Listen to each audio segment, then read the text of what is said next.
game. One play. Hadley rolling to his right. He's getting blitzed. One play can define a program. Avoids one tackler. Looking. He's still up. But sometimes one play motivates a team to get right back up. Looking to throw. He does throw it to the end zone. Have you watched that play? Yeah, it's something that, me and the boys, that's going to stick in your brain, stick in your head for a very long time.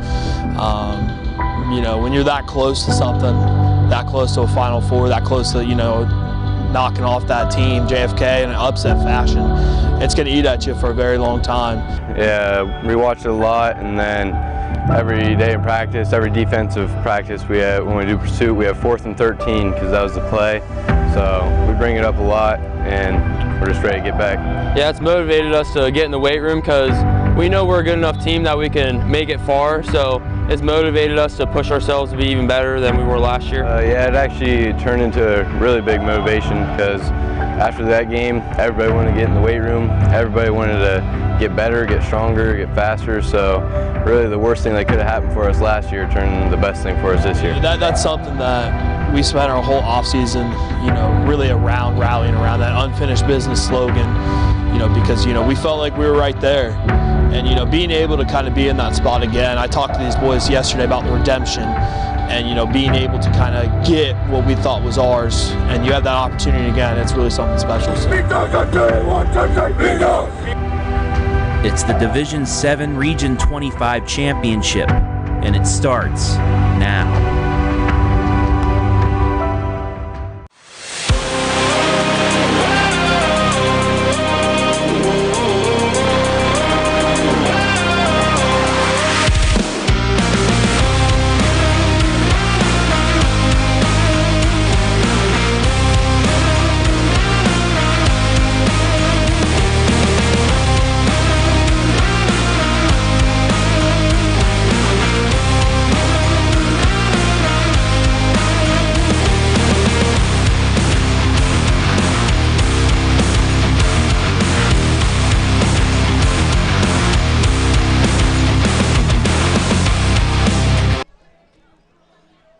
The top two teams in Region 25 meet to decide who will represent this region in the Division 7 State Final Four as undefeated State number 4 Danville goes head-to-head with State number 5 Dalton for the regional crown right here at Dover. And you can catch all the action right here on the OH Report, streaming with absolutely no paywalls as our coverage of high school playoff football kicks off next.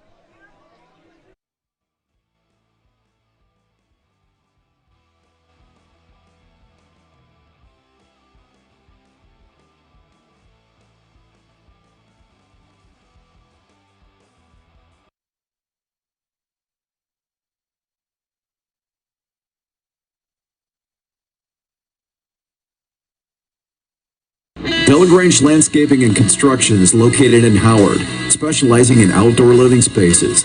Get a free quote on decks, patios, fireplaces, outdoor kitchens, fire pits, and docks. Delagrange Landscaping, serving Apple Valley and the surrounding areas. For a free quote on your outdoor living space, call Delagrange Landscaping at 740-627-0543. Again, that's 740-627-0543. At the Killbuck Savings Bank, you can expect great products and service from a fellow Knox County Chamber member. Now offering premier card processing solutions and services, ensuring the business owners understand their credit card processing fees. We have a wide selection of card processing solutions that provide lower fees, faster payment, additional security, exceptional marketing features, and help to improve your business operations and customer experience.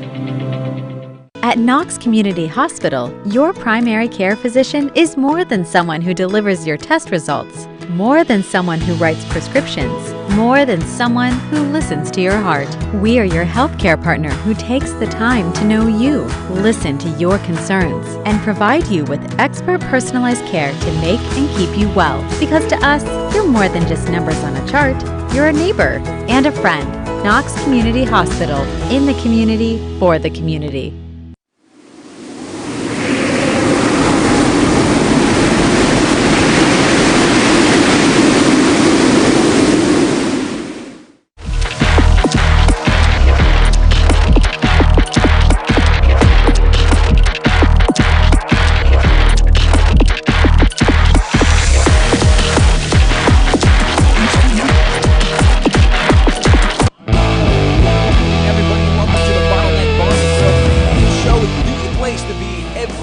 Danville game day.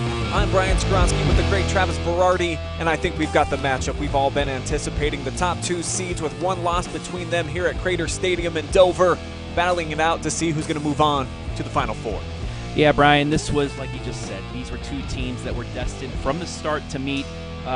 We saw in the hype video 163 days ago, 44 seconds away from a regional championship, and the one play occurred. It could have just bashed the hopes of Danville, but no. What did they do? They got into the weight room in the winter, in the summer.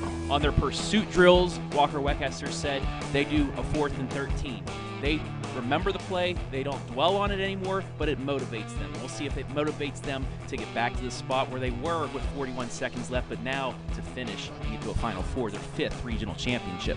Let's dive inside of Danville's season so far up to this point. Still undefeated at 13-0, the outright KMAC champions, and as you said, motivated by some late game tragedy at this point in the season last year. It certainly put a chip on their shoulder, and it's kind of carried them, I think, to be as dominant as they have throughout the course of the campaign.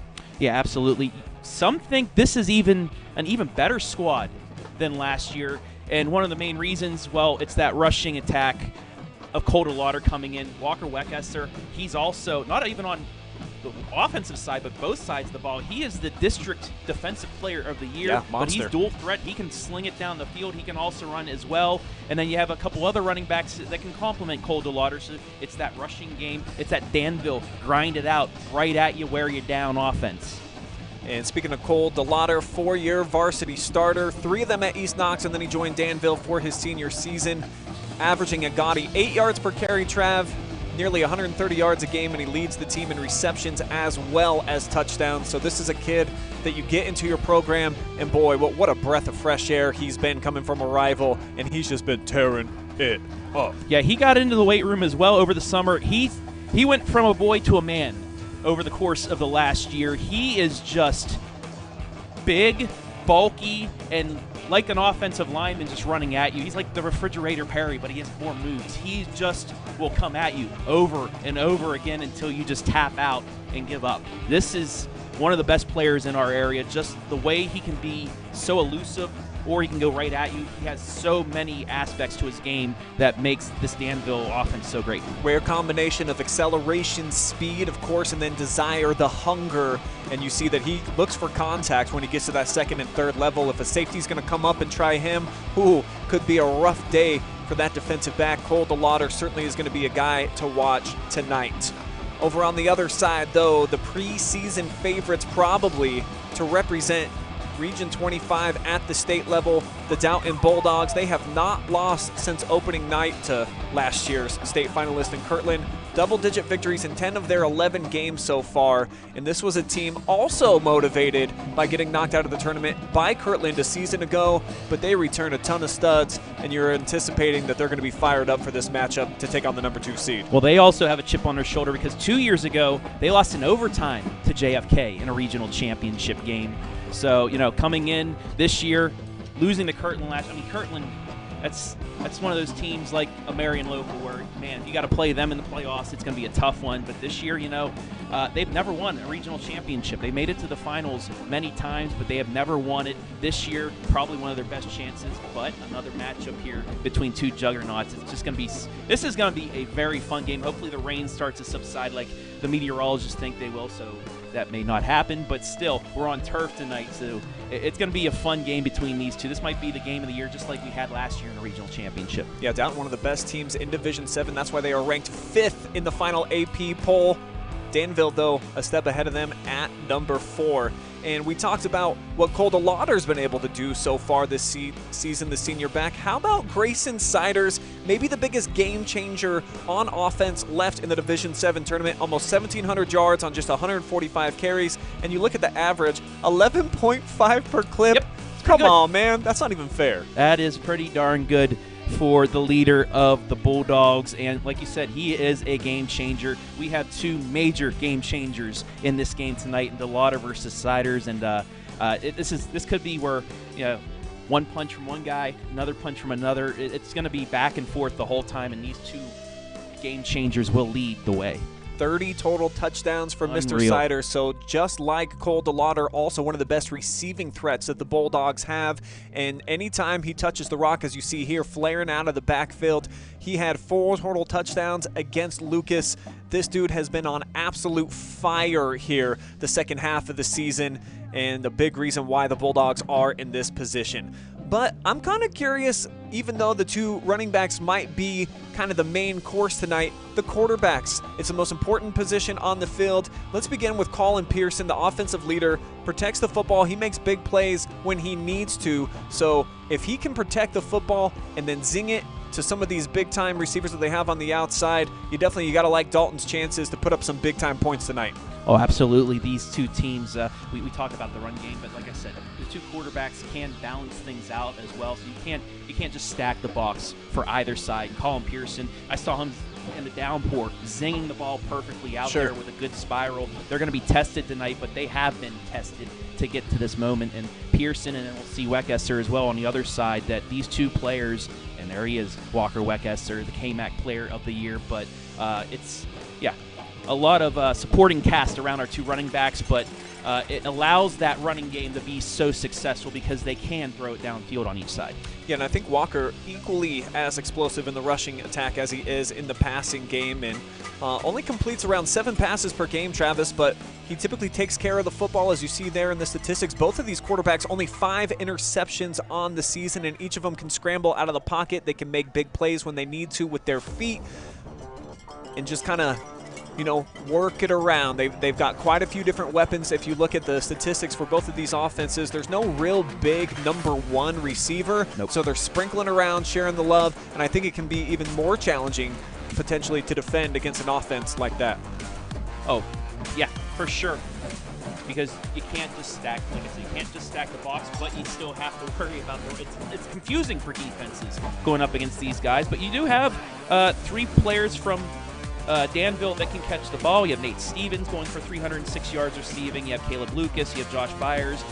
Briar Boshart has 388. So there's not a lot of players on either side that have big numbers receiving because it's so balanced. So you're not having somebody like we saw for Garraway last week, 1,000-yard receiver having half of the yards. It's whoever they can pinpoint that's open is going to get the ball, and they can make some plays.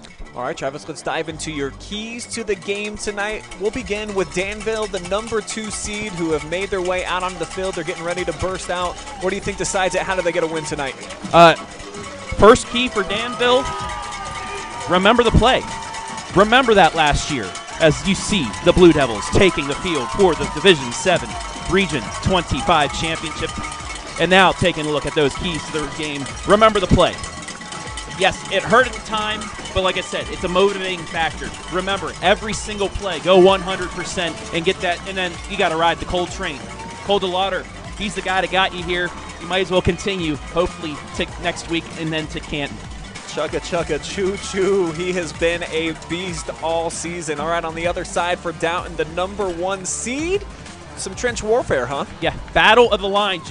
We've seen Danville a lot this year. That offensive and defensive line can wear you down, but this Dalton squad as well, they have the players that can battle you. So you got trench warfare. Whoever wins the trenches wins this game. And then the turnover battle, as always. Against the Danville team, they get one turnover, 2 turnovers. They usually turn that into points.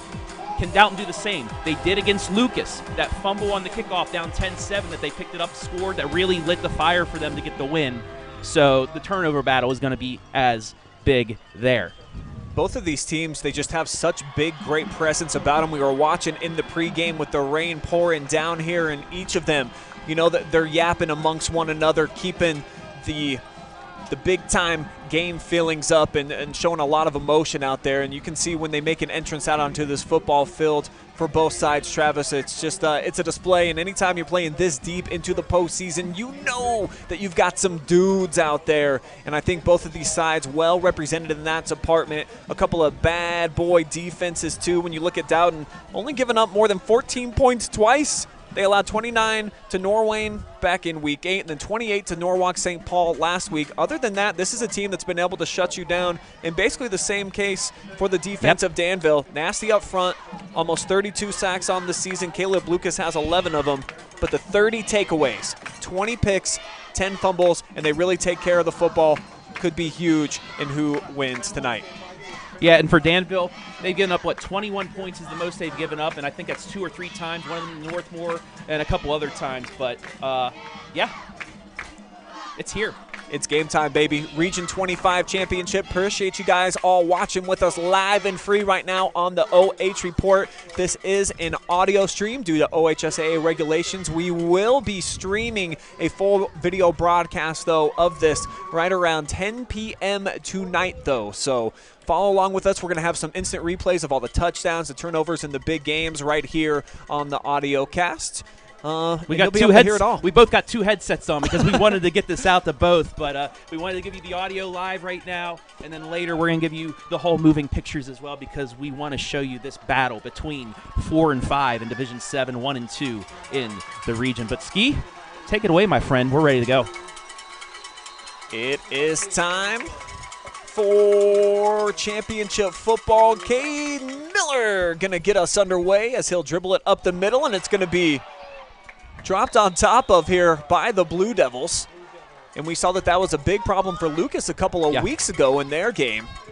As we'll take a look at the offensive starters here for Danville. We talked about Weckesser and Delagrange, those 2 studs. They are beefy up front as well. This is just a physical team, I think, across the board. They got that mentality from their coach. Oh, yeah.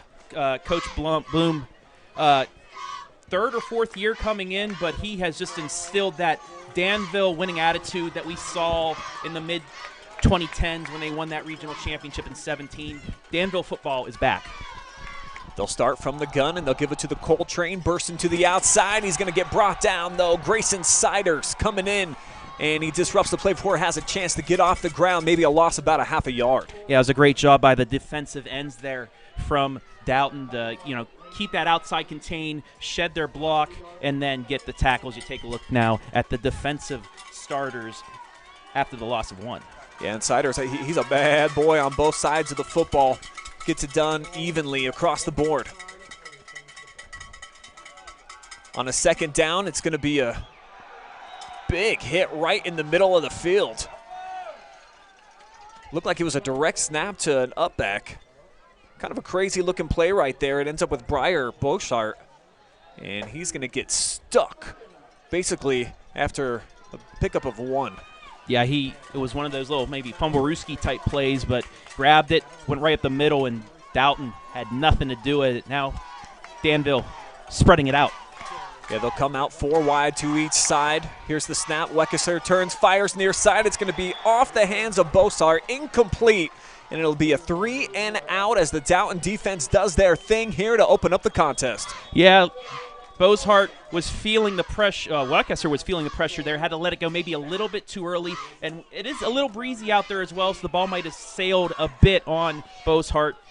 Sets up 4th down and a 3 and out by the Dalton defense. Rain coming in a little bit sideways right now from the west. It has been a steady stream for going on more than an hour now. As on a 4th down and 10, Dalton's going to have to punt this thing away. It's going to be a decent snap, and the punt is off from Josh Byers. It's going to take a fortuitous Danville bounce, and it'll be down at about the 25-yard line. So the Dalton offense, 75 yards in between them and Pater. As we will meet the starting lineups for them. Pearson running the show. Siders is their big play threat.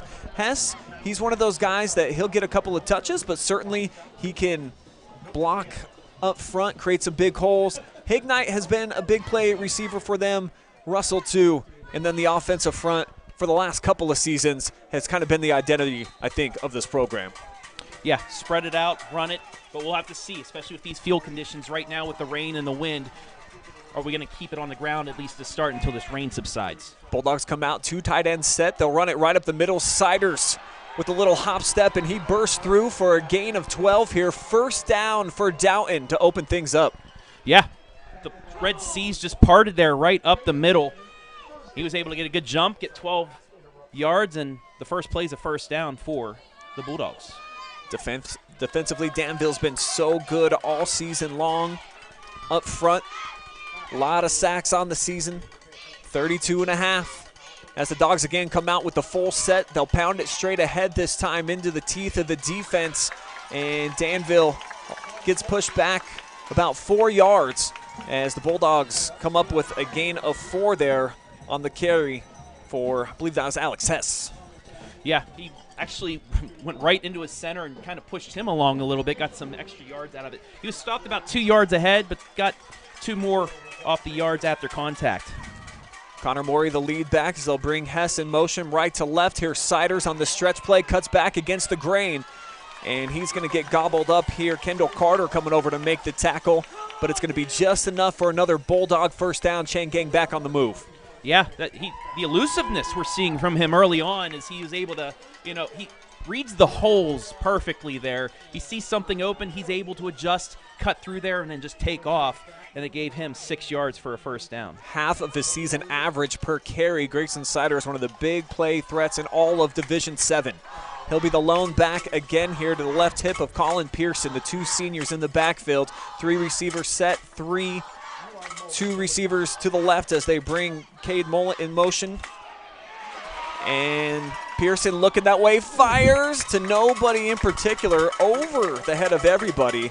Carson Proper probably the closest intended target. Yeah, you saw Danville that time was bringing a blitz off the end, and it was Bozhart. First team all KMAC, first team all district for his defensive play. Good thing the quarterback kept that, because that would have been a loss of 5, able to just get it away. Brings up 2nd and 10. They'll come out, 3 back set.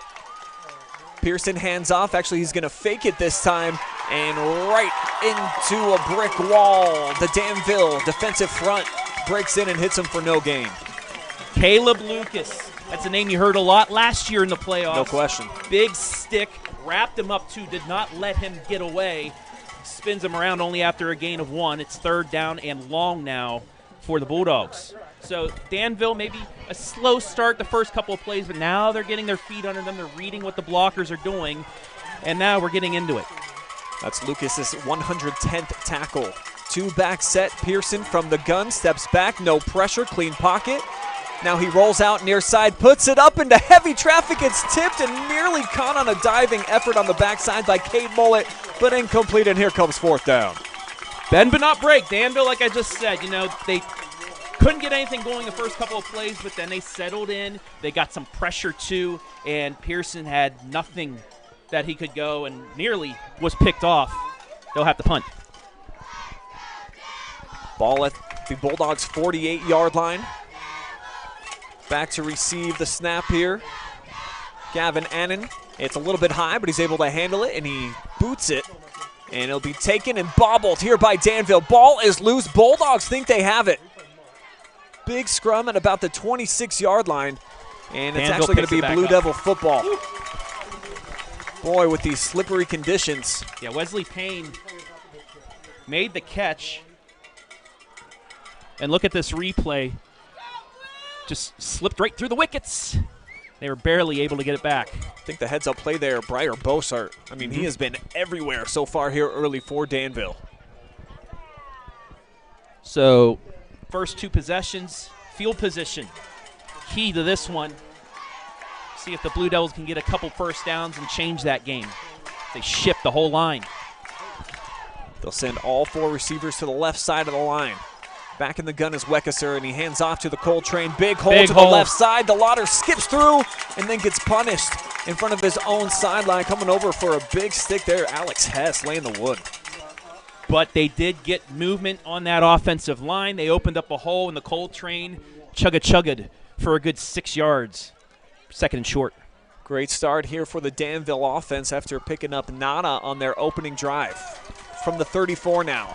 Clock rolling, under 8 minutes to go in this opening quarter. Trips to the left side, and they will motion from right to left.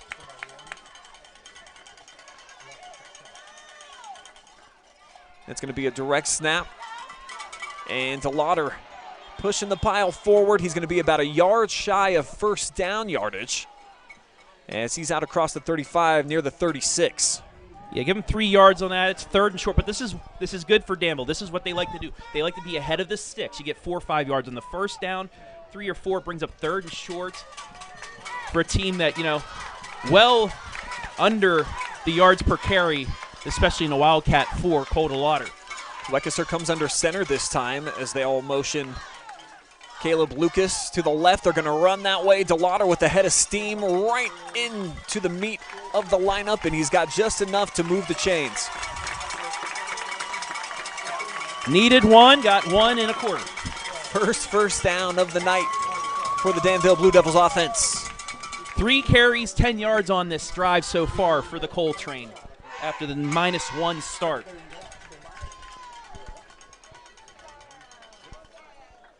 They'll come out 2 receivers to this near side. Beauchart, he's in the slot.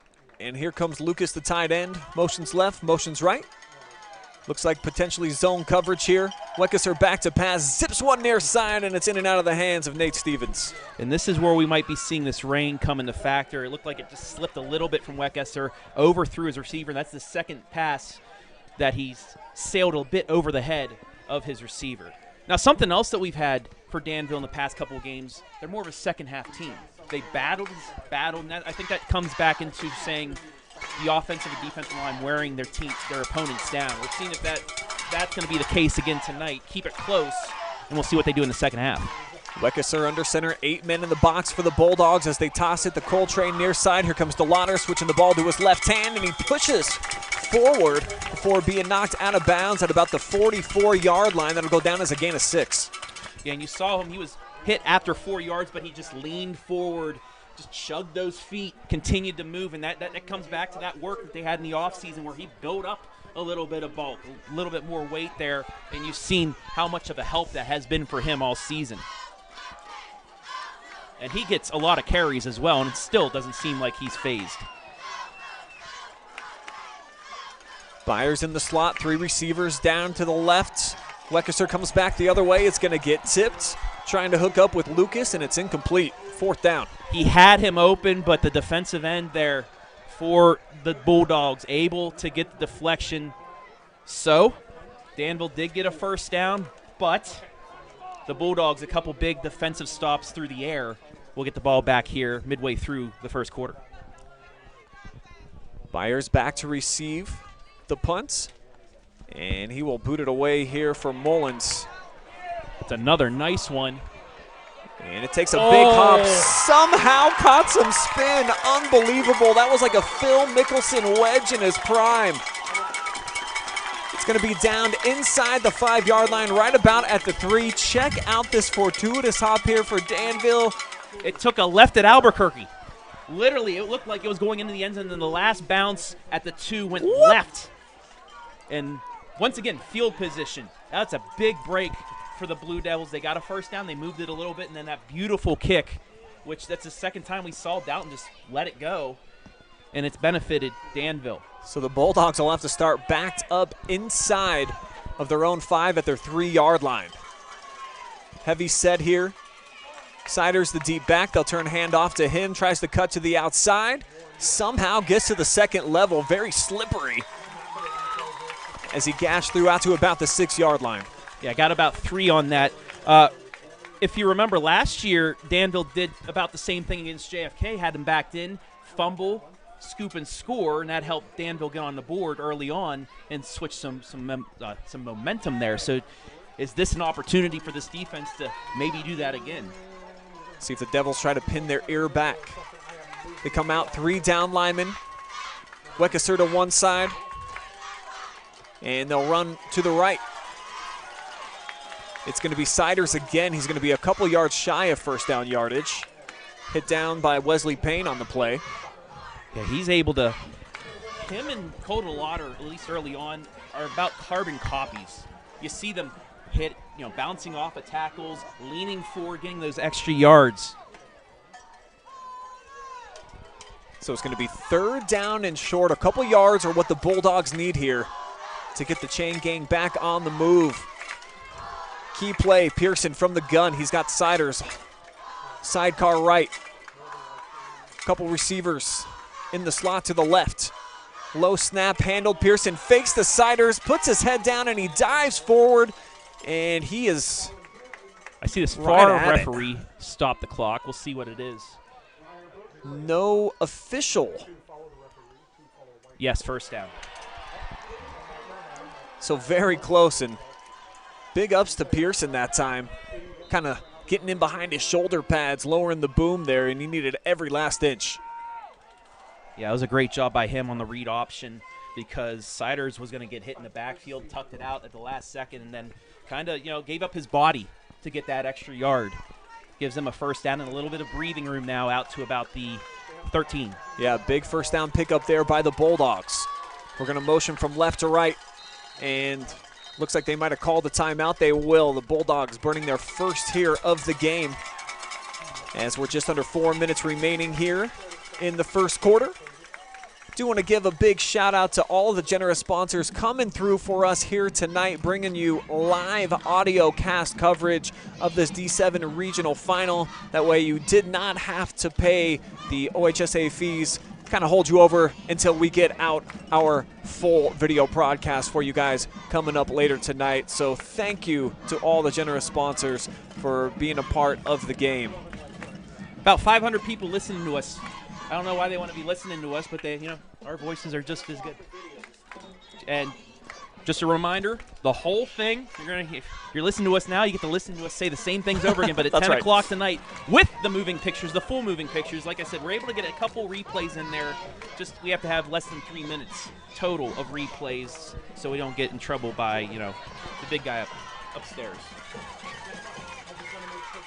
Out of the timeout, Bulldogs back to action. They'll motion Caden Russell from left to right. He goes down in the three-point stance. They're going to run that way. Toss to Siders. And he got drilled and fumbled. Wow, what a stink coming up there for Kendall Carter. Just drilled him. Yeah, he lowered the boom. We got to see a replay of this one. Click, just watch him. Click, bam. Boom. He took his defender, the offensive lineman in there as well. Whew. And only a gain of 2, but, man, this is... That almost felt like some voodoo, Travis. I'm not joking. I feel like my ribs got a little bit bruised up there on that last hit. Still goes down as a gain of 2 as the fumble went out of bounds. Here comes Hess in motion to the left. They'll go straight ahead with Connor Morey, and the sophomore doesn't go very far, maybe a gain of 1. And once again, offensive line, it was Kendall Carter. He's just shedding off that block, even though he's still a little bit engaged with them, able to just get in the way of that running back and make the stop. And now it's a big third down coming up back inside their own 20 for Dalton. Kendall, a mammoth human, 270 pounds is what he's listed at, 6'3". He's a down lineman up against 7. All in a three-point stance across the front here for Dalton, and they'll hand it off to Siders. Nowhere to go this time. 4th down on the way here for the Bulldogs as this game of field position now swinging back in Danville's favor. Yeah, once again, that left turn by the football at the 2-yard line came to be huge for the Blue Devils, and then you see him running off. Very excited. Kendall Carter, a huge series for him there to allow the Blue Devils to get the ball back, and if they're able to field it, probably start off in Dalton territory. Both Bossart and Wesley Payne back at midfield waiting for it. As the snap comes in, it's a good one, and the punt is off, but it's blocked here by Danville. It's in the end zone, diving for it out of the back for a safety. Whoa, what a huge play here by the Danville special teams unit. Look at this, Ryan. Flying in there. Hold the lauder. How about it? Making an impact all over the field. So the Coltrane doing it on offense, and now coming up with a big special teams play. 2nd year in a row, the Blue Devils get a big play, and Parker, I think it's Parker Hurts, the wide receiver from Dalton, was able to punch that out, or that could have been 6 for the Blue Devils, but nonetheless, they get 2 points, and they're going to get the ball now. See it just one more time here. And that is indeed DeLauder getting that big left paw up. Actually, that was 23, so it was Grace. It was Siders. Siders was the one that punched it out, so it saved the touchdown for now, but Danville gets 2, and they will get the free kick here. So it's kind of a bonus because the punt's coming from about the same area. But another big play in your opponent's defensive red zone. And maybe a big turning point here as both sides unable to really move the ball. Will Carmichael got the ball in his hands here from the 20-yard line. And looking to punt it away. It's going to be a high spiraling punt, and actually it's going to go over the head here of Wesley Payne and backtrack. Boy, that couldn't have went any better for Dalton. And that was nearly disastrous. That's a free ball, but now there is a flag because it's a kick out of bounds. So that will help out Danville a little bit here, but nonetheless, that was still a live ball. They just watched it go out of bounds, and if that stayed inbounds for maybe another 2-3 seconds, Dalton might have jumped on that and got possession. Nonetheless, though, this is a penalty, I believe, on the free kick. They're talking it over right now, but well, I think off the punt. I think they're going to re-kick. But yeah, it's a kick. It's a kick off out of bounds, but either that or they're moving to the 45. I see referees pointing backwards, but they're talking about obviously safeties don't happen very often, so no, they don't. I mean, last week I was at a game and they actually brought the rule book out onto the field for a play. I have never seen that. They stopped it, took a few minutes, and they actually reviewed just to make sure they got it right. But it looks like this flag, it takes it all the way out to the 40, the opposite 45. I guess that's a rule with the free kick. Wild. So the flag for the kick going out of bounds is going to give Danville. They moved the flag actually down up to the 40-yard line as well, and then moved it 15 yards. I don't know what the – was there 2 fouls on the play? Was it a kick out of bounds and then a the head official has not said anything yet. So we're still waiting to get the call from him to get the official call out on the field.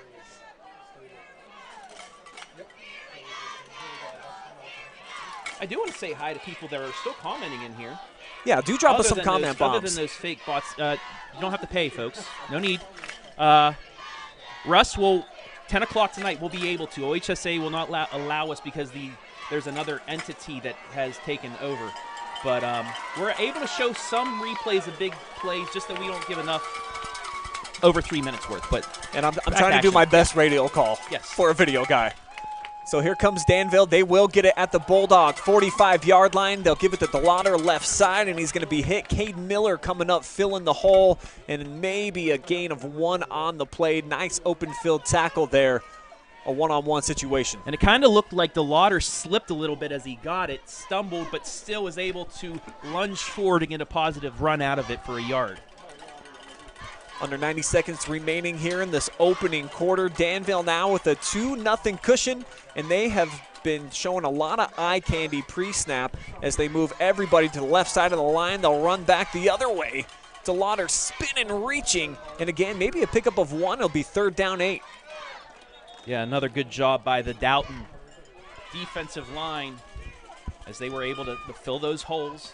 But Danville, this is a team, even if they might get only 1, 2, 3 yards per carry, they're going to continue doing what they do. Up the middle, wear you down, punch you until it finally opens up for you.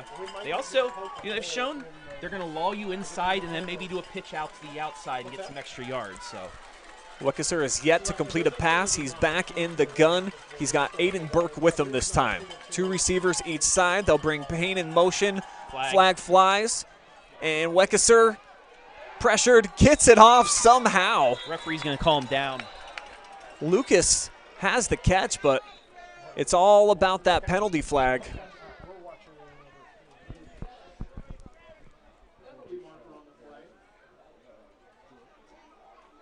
So Weckesser actually, I don't know if that left knee was down in front of, I don't know. Tough to tell on the instant replay there. But like I said, it's going to determine on the yellow hanky on the far side of the field. And they're talking to the Dalton coaching staff, so typically that would indicate that this is against Danville. And if it's a legal motion, they can decline it. Absolutely they can, and make it 4th down and 9. And it is. And that's going to be the case as well. So Danville, who got the fabulous field position off of the punt out of bounds on the ensuing safety, going to have to punt it right back. And they will have to punt this away before the end of the quarter. There's a 5-second difference. So the 2-run homer from DeLauder is the difference in this one here in the first quarter so far. Very high punt here from Byers, and it's going to hit at the 5-yard line. No backspin or left turn to Albuquerque this go around as it's into the end zone, and it'll be a touchback for Dalton. And I'm just looking up at the rain and the lights, and it seemed like it shifted. The wind shifted from maybe straight down but right to left as he kicked that. So the wind kind of carried that into the end zone that time. So Dalton will get a play before the end of the quarter at their 20.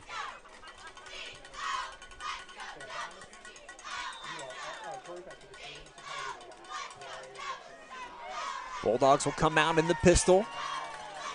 They've got Siders behind Pearson. Lone receiver to the right comes in motion. That's Gage Stitt. They'll run behind him. Got a big block. Grayson Siders.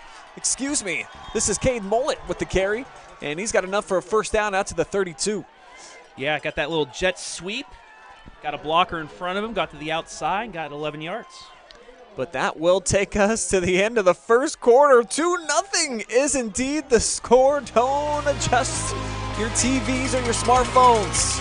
This is the Region 25 championship game, and you're watching it right here on the OH Report.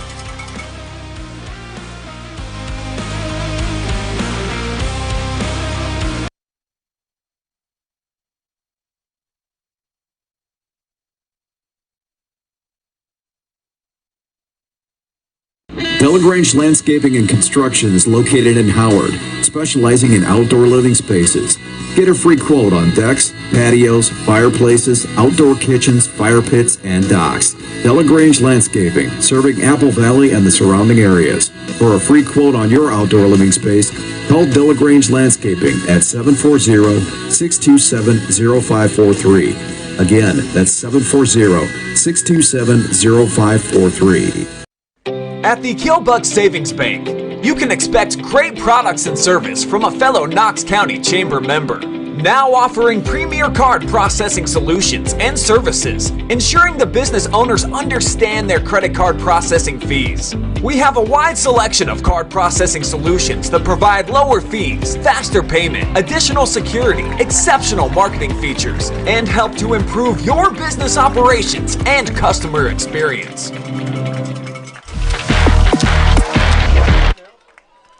As we welcome you back to action, the first down run.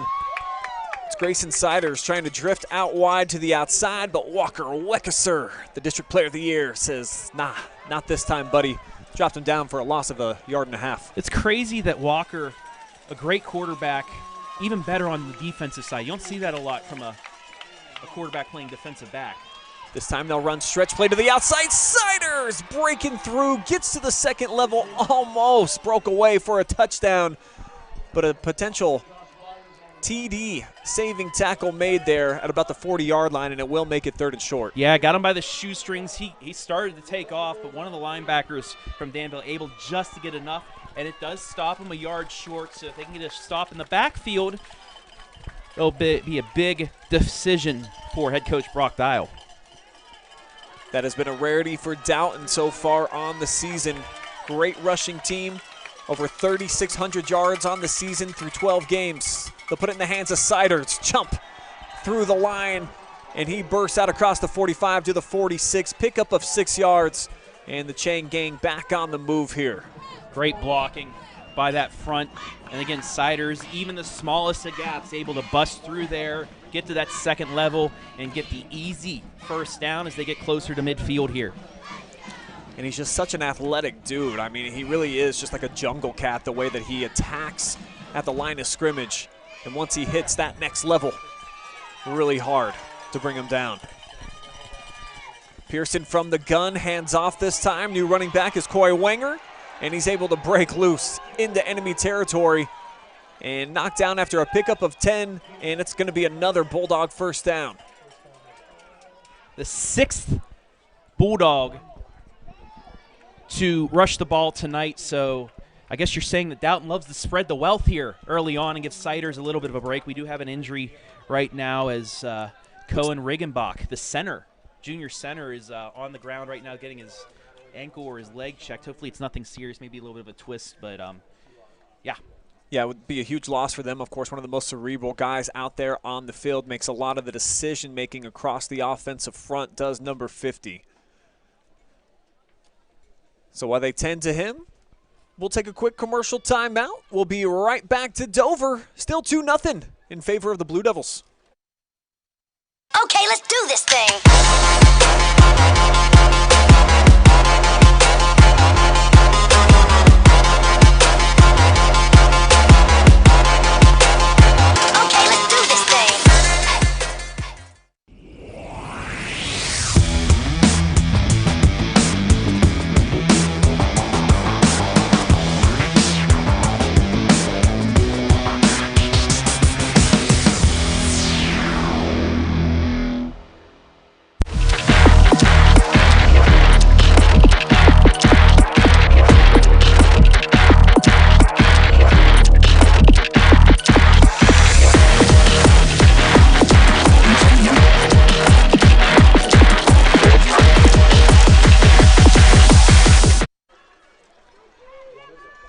Up off the field and over to the sideline goes Rickenbach as he was a little bit shaken up. It looks like he's moving okay, though, as the junior center over to the sideline, and they'll have to get in a replacement. Yeah, he was dinged up but able to walk on his own. Hopefully it's nothing serious. He is going to go over to the bench, get checked out by the trainer, so he'll be out for at least a play or two, but he's immediately running up and down, so it looks like he's going to be coming back in here shortly. It'll be Talon Krigor they have now taking his place as they come out pro set.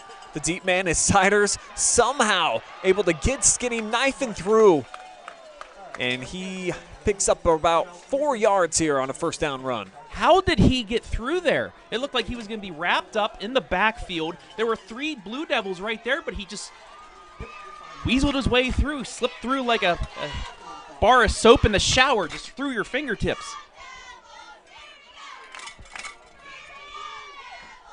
Give him 5 on the carry nonetheless. His 10th carry of the game thus far.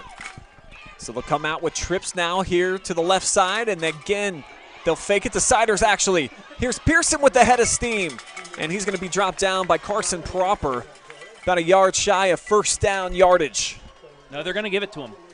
He actually got maybe about 6 on the play, but even with Siders, if they would have handed it off to him, I think he could have gone to the house with the hole that he had, but nonetheless, it's still a first down in the 7th of the game for the Bulldogs. 10 yards on 3 carries for the QB.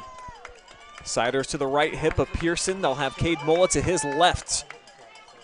Twins to the right side. Mullet motions out. They'll fake it. They'll swing it out to him. Dangerous pass, but he makes one man miss. That's Weckesser, and then a second. That's the Lauder. Wow, what a run. It looked like Mullet was going to be left for dead, and he was able to dodge not 1 but 2 all-district players.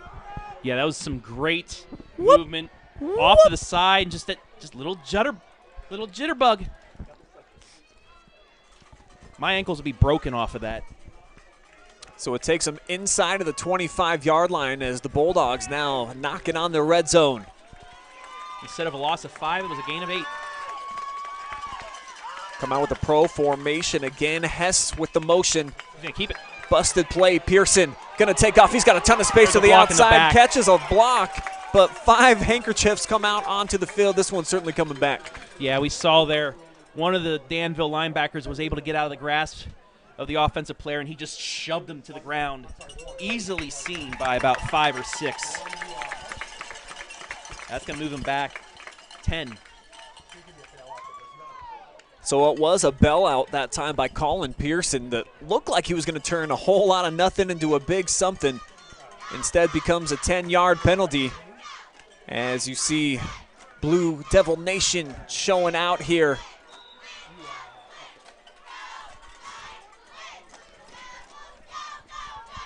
Big break for Danville there. It moves them back when Dalton was just moving right down the field. Now it gets them back to a 2nd and about 9. 2 receivers to the left from the gun. They hand it off. Straight ahead goes Corey Wenger. And he's back to where the last line of scrimmage was, out across the 25-yard line. So 3rd down coming up. And it looks like the Bulldogs will Need about 3 here to pick it up. And actually for Danville, Dakota Ricketts spun, but overspun and went past the running back. If he would have maybe half spun instead of that full 360, he would have been right in that running lane. Just a tough break there. A great play by him to get out of the block, but overdid it. 3 back set Siders, the deep man. They hand it to Alex Hesto. And out of his 3-point stance, he barrels forward for about a gain of 1. 4th down and 2, and a decision to be made here. Obviously, the offense going to stay on the field at the 24-yard line, and they'll bring in some more beef. Here comes Gavin Annan. Big play here in this first half. Dalton can get a lot of momentum if they can converge on this, down 2-0. Wesley Payne getting everybody pumped up. 3 back set yet again. Couple of down men. Pearson turns, hands off. Siders, he's hit and spinning, twirling his way. Looked like he got a favorable spot. And that should be enough to move the chains. Wow. Grayson Siders. I mean, this dude, he is like a snake. It looks like he's going to be stopped. The lean. And he just whirls his way for a big pickup. So a first down from the 20. And they've run about 6 minutes off this clock here in the second quarter. Here's Pearson, play action, steps up, fires wide open man is Wenger. Coy Wenger inside the 10, fighting for extra yardage inside the 5, and he's in there. What an individual effort by Coy Wenger to make it happen. My goodness. Wow. Absolute individual effort here. Wenger left alone in the middle of the zone, but look at that. 1, 2, 3, 4, 5, 6, 7 Danville players have a shot at him. Unbelievable play. Kick is up. It is pure. 5:50 to go here in the second quarter. Coy Wenger, a game changer, as he puts Bulldogs on top for the first time tonight.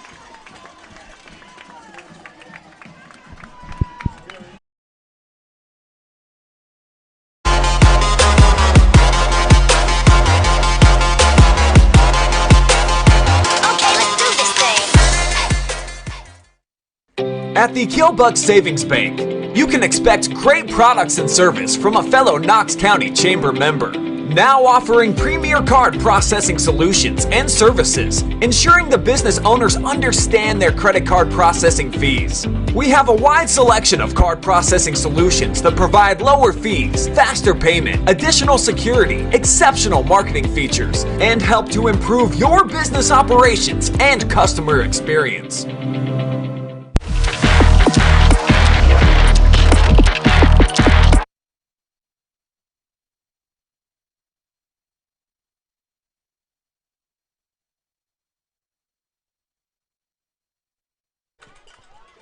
.20-yard catch and run for Coy Wenger into Pater has the top-seeded Dalton Bulldogs on top 7-2.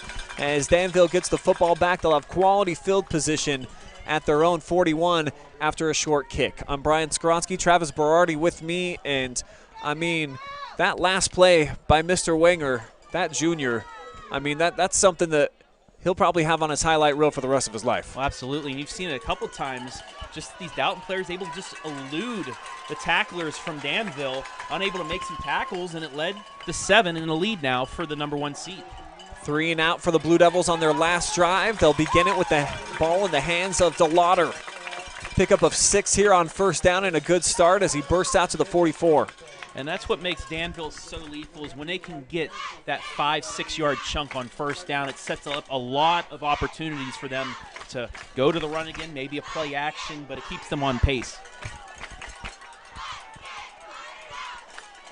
From the gun, Weckesser's got DeLauder to his right. 3 receivers as well. They're going to run that way. Walker looking to throw it, and it's going to get tipped. Almost an interception here by Colin Jones, a defensive lineman on the pressure. Yeah, he was It looked like it was doomed from the start, just the way that Dalton was able to really track them down. And then all he could do was just let it go and hope nobody picked it off. Nearly was, but crisis averted, at least for now. It's 3rd and 4. Big down here for the Danville Blue Devils as they break the huddle. They'll send 2 receivers out here to the near side. Nate Stevens out wide. Lucas in motion.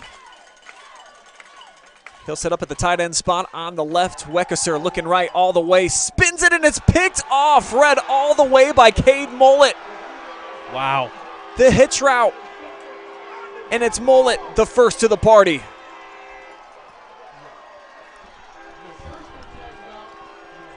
Read perfectly. And a big blow to Danville as the defense now needs to get a big stop. Remember, Dalton deferred to the second half, so they get a score here. They'll get the ball out of the half, too, to really try and blow this open. Disastrous for the Blue Devils. So Weckesser still without a completion. And 0-5. Now add an interception to his total. Big drive here for both squads. It's going to be play action. They'll flank it out to the right side for Mullet, and it's going to be underthrown. Had a head of steam and a lot of space. He actually caught it but had to catch it on the ground, so it's actually, he should have just dropped it. It's a loss of 3 on the pass. Sometimes it's just too tough as a wide receiver. You want to catch everything that's in your catch radius. If it hits your fingertips, you should catch it, my dad always said, but sometimes it's not the right place or time. So it goes down as a loss of 3 here, and they backtrack to their own side of the field. From the Dalton 48, they'll come out, twin set, 2 receivers to the left side, and they'll pitch it out again and dropping down to his knees as Mullet. This time he just lets it hit the turf, and it's quickly 3rd and long. And this is where the weather's coming into play by both quarterbacks. It's slipping out of his hands. He's underthrowing it.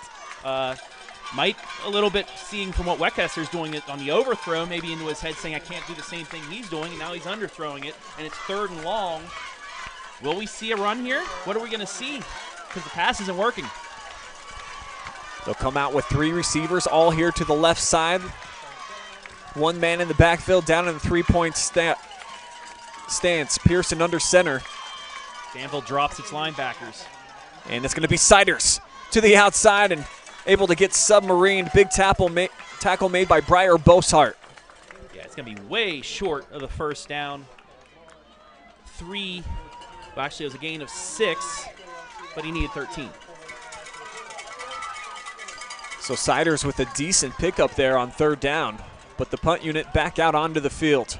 So a great job there by the Danville defense, aided a little bit by a couple errant passes, but they were able to get a 3 and out, and Weckesser and company will get the ball back right before the half. Decent looking punt. Boshart lets it take a hop, and it might settle. Oh, no. It just gets into the end zone. Just barely a touchback here for Danville, as it took a nice soft hop right about the 6-yard line. And the special teams for Dalton just a step or 2 behind. So Danville now with 3:44 to play with. Get the football at the 20-yard line. And they've been held in check offensively so far during this first half. Obviously, with no completions for Weckesser, it's really changed the dynamic of things as they've been able to key on DeLauder and company in the run attack. Quick look at the fans back out there. DeLauder did have a nice run on that last possession. Just the interception really hurt. Just sweep. And it's going to be Boshart to the outside. And he's got a gain of 6 as they flank out Cole DeLauder to be a lead blocker. And he's able to open things up. Boshart coming in 36 carries, 388 yards, and 6 scores tonight. 2 carries for 7, so about with the average of what he's been doing. Actually lower than average. It's about 36 carries, 388. That's about, 10 yards a carry. So he's very good when he gets out in the space on those sweeps as well. Got 5 yards out of it here. Empty set this time for Weckesser as they'll motion Boshart again, and he's got the carry. Same exact play. Fighting for extra yardage as he leans out near the 30. Going to be about 2 yards shy. Third down on the way here for Danville. And they'll have to pick up a couple. Yeah, they need to pick up a couple here. You move the sticks one more time, it can pretty much, if you can't get anything on first down, force Dalton to at least waste their timeouts if they want to get the ball back. But if you get stopped here, you'll probably see a timeout, and Dalton will have time before the break. Play clock running now under 15 seconds. Dalton sets up at the line. They'll motion everybody from left to right. Boshart in tight. They'll have Lucas in the slot. And they're just going to run it. Delagrange right side. A lot of bodies all in the mix. They needed to get the 30, and that's exactly where he got. As I would say, he got it, Mr. Skowronski. That's not normally how you say it, Travis. I know. Well, we'll temper that for another time. So first down here for the Devils.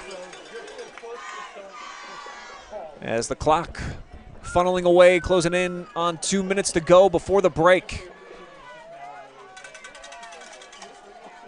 3 receivers in tight to the right, 1 man up top, and it's going to be Weckesser all the way, running near side for about 2 yards on the gain before he slung out of bounds. The clock will stop at 1:48. Yeah, it was a nice job by Dalton, just staying in their lanes, not biting on the inside play, stayed there.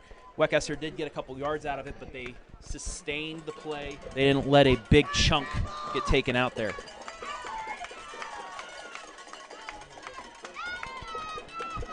Bulldogs have been bend but not break defensively so far tonight.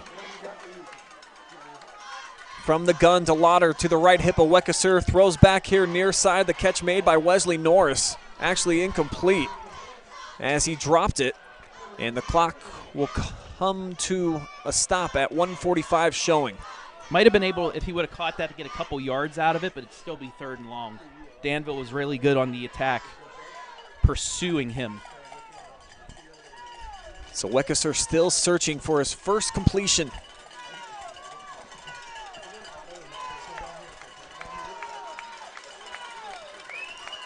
Caleb Lucas in motion. He'll settle in the tight end spot in the backfield to the right. Weckesser with a nice fake, comes back near side. Great pursuit by the Dalton linebackers as he's ripped to the ground by Gavin Annan. Pickup of 5, but it'll be 4th down. And Dalton has not called a timeout. Danville keeping the offense out there. Actually, no, the punt unit. And this might be Dalton just saying, hey, we're going to get the ball out of the half anyway. We don't want to do anything to screw things up here, but we'll have to wait and see what the Blue Devils are going to do. The play clock showing 10 seconds now. Might be getting a timeout here. Yeah, they're going to let this thing run all the way down under the 1 minute mark. And Coach Bloom pulls the trigger on a TO. That'll be the first of the half here for the Blue Devils. As we say, what's up to everybody out there tuning in, watching live and free here tonight on this Audiocast. Read some of your comments. Carol says, way to go, defense. A lot of robots rooting on the Danville Blue Devils tonight. Dara Mickley. Mannon rooting for the Devils.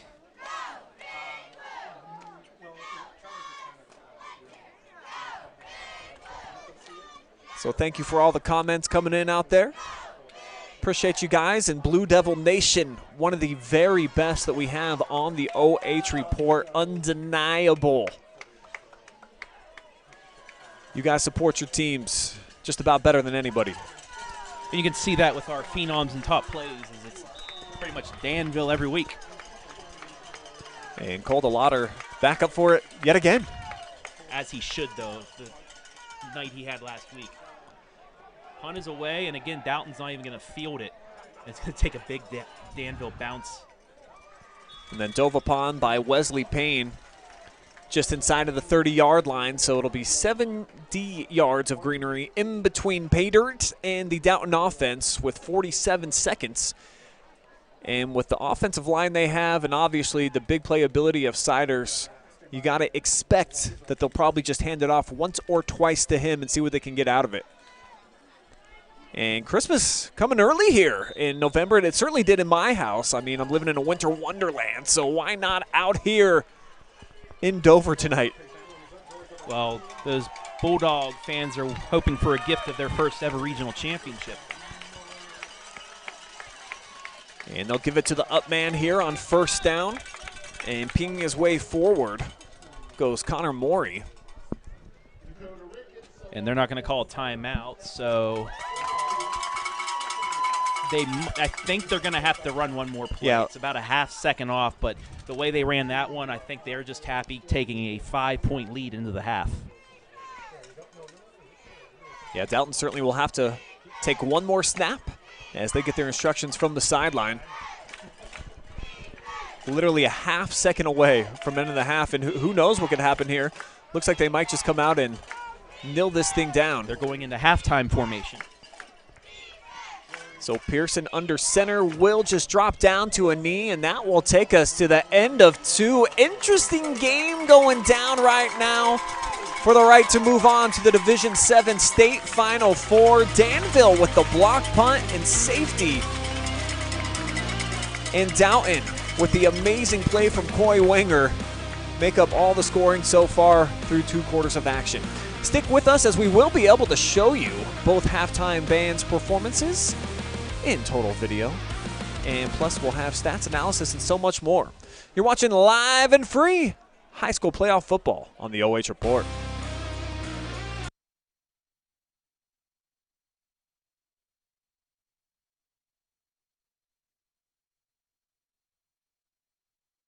Delagrange Landscaping and Construction is located in Howard, specializing in outdoor living spaces. Get a free quote on decks, patios, fireplaces, outdoor kitchens, fire pits, and docks. Delagrange Landscaping, serving Apple Valley and the surrounding areas. For a free quote on your outdoor living space, call Delagrange Landscaping at 740-627-0543. Again, that's 740-627-0543. At the Killbuck Savings Bank, you can expect great products and service from a fellow Knox County Chamber member. Now offering premier card processing solutions and services, ensuring the business owners understand their credit card processing fees. We have a wide selection of card processing solutions that provide lower fees, faster payment, additional security, exceptional marketing features, and help to improve your business operations and customer experience. At Knox Community Hospital, your primary care physician is more than someone who delivers your test results, more than someone who writes prescriptions, more than someone who listens to your heart. We are your healthcare partner who takes the time to know you, listen to your concerns, and provide you with expert personalized care to make and keep you well. Because to us, you're more than just numbers on a chart. You're a neighbor and a friend. Knox Community Hospital, in the community, for the community.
Okay, let's do this thing.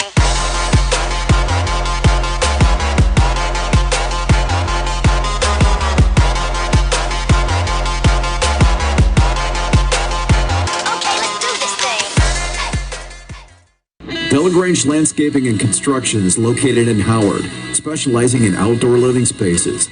Get a free quote on decks, patios, fireplaces, outdoor kitchens, fire pits, and docks. Delagrange Landscaping, serving Apple Valley and the surrounding areas. For a free quote on your outdoor living space, call Delagrange Landscaping at 740-627-0543. Again, that's 740-627-0543. At the Killbuck Savings Bank, you can expect great products and service from a fellow Knox County Chamber member. Now offering premier card processing solutions and services, ensuring the business owners understand their credit card processing fees. We have a wide selection of card processing solutions that provide lower fees, faster payment, additional security, exceptional marketing features, and help to improve your business operations and customer experience. At Knox Community Hospital, your primary care physician is more than someone who delivers your test results, more than someone who writes prescriptions, more than someone who listens to your heart. We are your healthcare partner who takes the time to know you, listen to your concerns, and provide you with expert personalized care to make and keep you well. Because to us, you're more than just numbers on a chart. You're a neighbor and a friend. Knox Community Hospital, in the community, for the community.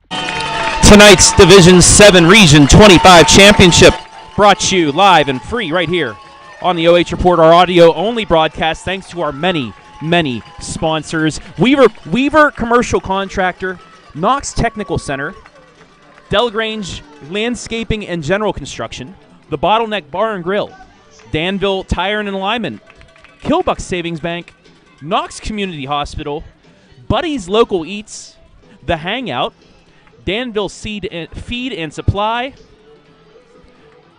Spearman Financial Services, 89 Homes and Building Improvements, and Simonson Construction Services Incorporated. Thank you all for allowing us to bring you this Division 7 Region 25 Championship, the audio version, to you, the fans, live right here on the OH Report.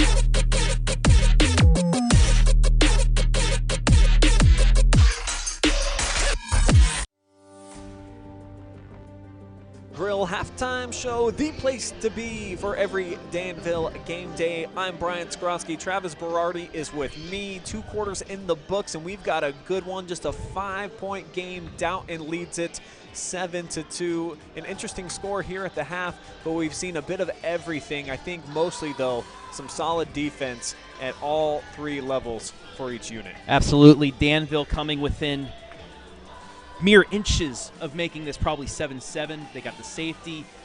Dalton with the big play, but the big statistic that you will see here on our stats is the total defensive domination by Dalton so far. Talked to some of the coaches from Danville walking back up here.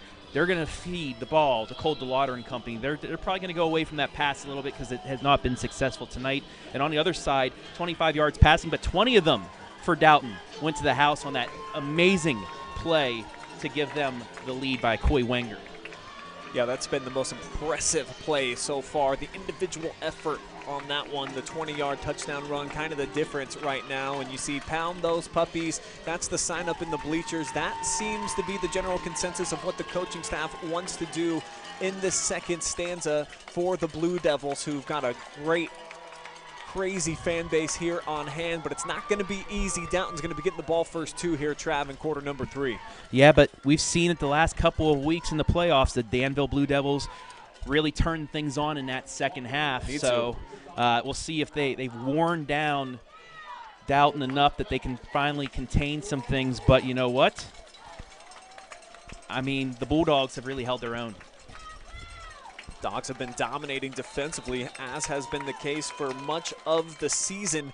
As the kick is away, it is short, takes a hop at the 30, and it's going to be snagged with one hand here by Cade Mullet, who cuts back against the grain. He's got a huge hole to the outside. Cade Miller pushes a block on Weckesser, cuts back, but the damage is done inside the 25-yard line. Huge play to start this second half for the Bulldogs, already in striking distance. Wow, that's exactly what Danville needs to do here to start off. And just look at the hole and the speed that he had to get off in the distance, and a great starting position for the Bulldogs here. The start half number 2, not what you wanted if you're Danville. So it's going to be a hangout first down here from the 24-yard line. That's where the Bulldogs will set up shop. Tight set. Couple tight ends in the game. They're going to toss left here. Siders running that way and gang tackled at the 20-yard line. 4-yard gainer here to open up third quarter action offensively. Nice job by Danville to stretch that out. Could have been a lot worse. They still did get 4 yards out of it. But this is the down. The second or third down is where Danville needs to get that negative yard play, especially here deep in their own territory if they want to try and get a hold here, get the ball back. Devils come out with just the 3 down linemen. 5 linebackers rolling to the right. Here goes Pearson. Looks like it's a design quarterback keeper all the way. Stutter step, and he's going to get drilled by Weckesser on the far sideline. Didn't get much on the gain. Yeah, they're going to get him down, I think, to the 16. So he did get 4 yards out of it, but still, third down and maybe 2. They're actually going to get him 5 yards on the carry. Yeah, I had my yard lines mixed up in my head there. Not bad, as it makes this a much easier third down conversion, and it's the big boys into the mix. Crow set, couple tight ends in there. Siders to the left side, tripped up.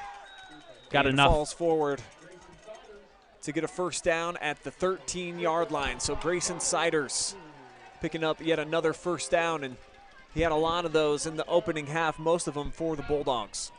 Yeah, that time he once again leaned forward. This is exactly what Dalton wants to do, set up third and short for him so he can just get that 2-3 yards that they need. From the gun this time, Pearson, and they'll hand off. Running to the right goes Sammy Tomlinson. Tomlinson cuts back in, and he's going to be forced out of bounds by Carson Proper. But that's going to be another Bulldog first down. Set up a first and goal here from the 4. They actually moved the ball back, so it's only going to be a 9-yard gain. So they'll re-spot the football. And second and short here. So the Bulldogs can pick up a first down inside of the 3-yard line. Where's this going, Brian? This will be the lead back for Siders. He's got the carry, and he's going to get drilled as Danville stacks him up. They'll pick up the yard, and then it'll be first and goal, though, on the way from the 3. Gut check time now for Danville. Inside the 5, first and goal. This is where you're going to win or lose ball games right here, especially in a regional final. Can you get the stop you need here? Major opportunity for the Bulldogs offense, keeping the same personnel out on the field. Again, it's going to be Siders, the deep back. They'll send Hess in motion to the left. They're going to run the opposite way. Stretch play cutting in, and Grayson Siders is in there for the Bulldog touchdown, his first of the night. So Siders makes it 13-2. Wow. And great blocking to the edge.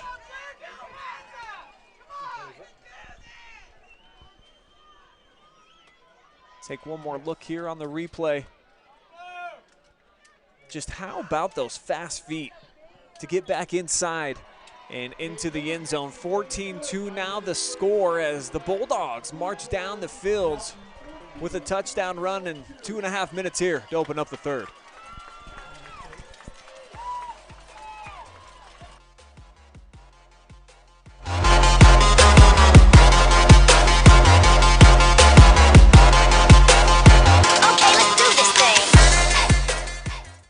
Delagrange Landscaping and Construction is located in Howard, specializing in outdoor living spaces. Get a free quote on decks, patios, fireplaces, outdoor kitchens, fire pits, and docks. Delagrange Landscaping, serving Apple Valley and the surrounding areas. For a free quote on your outdoor living space, call Delagrange Landscaping at 740-627-0543. Again, that's 740-627-0543.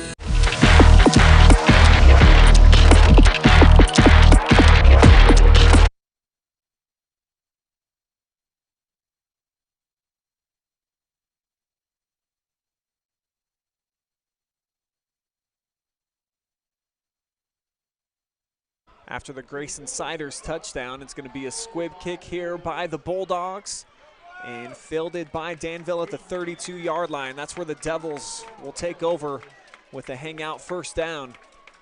Now needing to find some offense after Dalton just marched it right down their throats.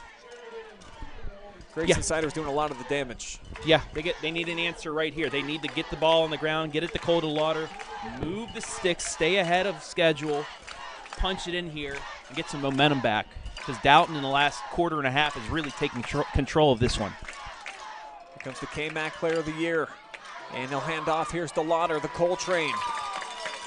Arguably his best run of the night. He'll have 8 here on first down. That is exactly what you want from the Blue Devils. And the official's going to stop play here. It looks like it's an equipment malfunction with Walker Weckesser as he's going to have to come over to the sideline. So now, into the game. Yeah, here comes Jacob Hackman. Now he has had time this season behind center for the Blue Devils. 5 of 11 passing, 44 yards. He's also carries the ball 28 times for 224. So, and that's exactly, well, it's DeLauder on the Wildcat. Yeah, the sign run all the way. DeLauder hit by Siders and company. Also tackled on the play that time by Matthew Heatwool. And he's only going to pick up 1 needed 2. Third down on the way after using Hackman as the lead blocker. Look at him lay the boom, though, to get that 1 yard. Boom! Like we said, he likes contact. And this is a spot where you're going to give it to him to get that contact. That is the game plan for Danville here in the second half, now trailing by a dozen. Blue Devils looking to keep pace now with the Dogs. As Weckesser comes under center. And they're going to hand it off right side, and just enough here for Aiden Burke. No, they're going to mark him short. Ooh. He slipped. Not a great spot that time for Burke. He can't believe it, looking over to the sideline. As the 210-pounder marked a few inches shy of first down yardage, so they'll get DeLauder back into the game. Yeah, you have to go for it here. You have to get some momentum back now. We're almost halfway through the third. You're down 12 points. Huge play coming up from the 41-yard line. Devils need less than a yard. Power I formation. And it's going to be Bosart taking the snap. They hand it off. Weckesser's the deep man. He goes flying over the pile, churning those legs. And he's got a first down. Late flag comes in as he's out across the 46, 4-yard gain. Look at this. Whoop, just goes flying into the line of scrimmage. And then it was just a rugby scrum. And a penalty against Dalton, an illegal blow to the head afterwards. That's going to move them 15, I believe. So a big break here for the Danville Blue Devils as Weckesser trying to shake off the cobwebs. But when he does, he'll have the ball at the Dalton 39-yard line. That is all that work in the weight room in the winter, over the summer. That might, that will to get something going. They know what happened last year. They know they're down right now, but they came back last year as well, and that was a huge conversion. They'll come out of the Wildcat yet again here. The Weckesser back in motion. Penalty flags fly. I think they're going to get him for a legal motion. It will be, so a 5-yard penalty here on the Devils. And a tough break after just being the recipient of those 15. Yeah, that's not what you want right now. 5 yards behind the sticks here on first down. You need at least to get that 5 back here on this play. Clock winds, milking down towards 7 minutes remaining here in this third quarter as they'll come out empty set. 3 receivers to the near side. Caleb Lucas, the man in motion. He'll be in tight on the line. Weckesser acts like he's going to run, now flips it to the outside. Stevens with the catch and run. And the first completion for Walker tonight. Only 2 yards, though. Trying to keep the defense honest. But we've seen how well this Dalton secondary with Mullet and company, I mean, they really race to the football. Fundamental football, that's what Dalton plays. They stay in their lanes, they do what they're supposed to at their position. And you've seen it, 11 men on the field playing as one. But for Danville, they need 6 players on that line playing as one, the block for DeLauder. And they did. Yeah, it's a toss to Cole, and he lowers the boom as he gets inside of the 35-yard line. 8-yard pickup here on second down, so it'll make it third and manageable. But they'll still need 6 or 7 yards here. And you got to think this is, again, 4-down territory. So getting that chunk out of the way sets up a manageable play if they can get 3 or 4 here on third down. Devils break the huddle as Carter gets on the football with Weckesser in the gun. DeLauder to his left hip. Trips to the left, and they'll motion Bosart across. He's got the block. DeLauder into trouble as he runs right into big number 72, Grayson Lehman. And he's going to be stopped for no gain on the play. 4th and 7 coming up here for Danville. Yeah, there was just a wall waiting for him there. No chance as that play developed to get anything going, and actually going to make it a loss of 1 there. And now 4th and 9. And we might have to see Weckesser try to get it through the air here. They'll come out with 4 wide, 2 to each side. Bosart in the slot on the right. Fires in the slot to the left. And he's looking, Bosart, sliding catch is not made as the contact comes right at the 21-yard line. It was a decent throw, a little low, but I think that the hit there on the back end disrupted this. And it's going to be a turnover on downs. He was kind of leaning there towards the ball and just maybe a little bit too far out in front of him. He wasn't able to make the catch. And once again, Dalton, bend but not break, gets the ball back here with a chance to really break this open now. Just the second time that Danville's been into enemy territory with the football tonight. Coming away empty-handed. Chance to put a lot of pressure now on the Blue Devils. But this run to the edge goes basically nowhere for Sammy Tomlinson. Well, actually, he was able to extend it out for a gain of 2. And it just feels like for Dalton in the running attack, coming a little bit easier for them. Gains that don't feel like it's a lot, they're still picking up at least a couple, Travis, whereas on the other side of things, Danville, kind of more of a struggle at this point. Yeah, they're able to extend the plays, get to the outside, and then use their speed. They got Siders down the eye. He's got the carries. How is he able to get through these tacklers? All the arm tackles come up short as he goes for a gain of 9. Big run up the middle near midfield. The footwork from him is just phenomenal. And it's another hangout first down. So the Dalton offense in no hurry now as the play clock winding under 20 before they break the huddle. Siders will be the lone back. Actually, it's Tomlinson, and he runs right side into traffic, bruising his way for a pickup of 3. Potters with the stop. But again, that's okay for Dalton.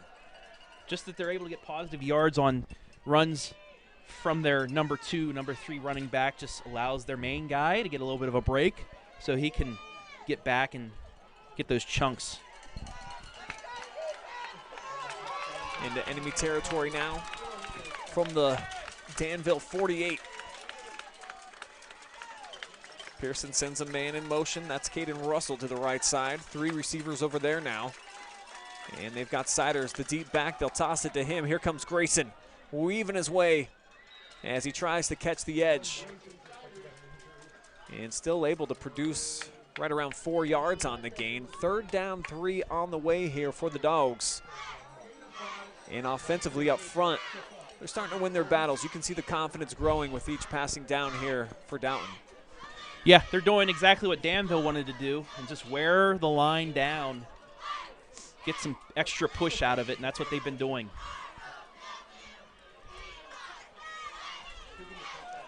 Blue Devils needing a stop defensively already, trailing by 12. Big 3rd down here to Pearson. He rides Siders, keeps it himself, and he's hit right at the line to gain, push backwards.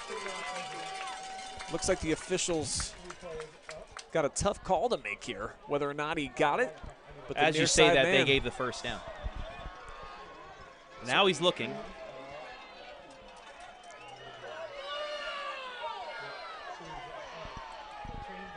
I think they're going to call this 4th down, Travis. Looks like he's going to be short. Very, very close. And they might even have to measure it. I think it looked like he leaned right at that 41-yard line. So it's going to be, I think they marked it correctly. It's just a matter of did they get, and this isn't a play, so we can show this. I heard that this is the only stream that's up anyway, so. Yeah, we do appreciate all you guys jumping over from. He's going to be just short, maybe. Yeah. Yeah. It's going to be 4th down. 4th and inches coming up for Dalton.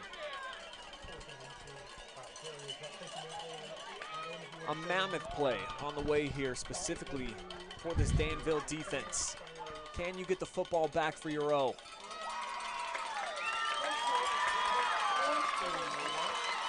Does Dalton have a tush push? Have to find out here on a 4th or short. Like a cider slider? I was trying to think of cider. See the Dogs break the huddle here, and they've got a lot of beef in there. Power formation. Siders the deep back. It's going to be Pearson with the Lunge quarterback sleep. He has it. And I think lunge is the proper term. Just he vaulted his whole body right into He the took whole that mess. snap and jumped over the line. So a crucial 1st down here for Dalton as they'll keep the football, the clock winding. Close to 3 minutes remaining here in the 3rd quarter. Winning, moving on to the state Final Four. Could be the first time ever for these Dalton Bulldogs. And that game will be at Zanesville next Friday. Eastern leading Caldwell. Eastern, the number 12 team in the state, 13-7 last we checked. There's Hess in motion. They're going to run left side stretch play again. Flag comes in. Siders. For right now, it's a pickup of 5. I don't know if it was maybe an illegal cut block. It was on Danville.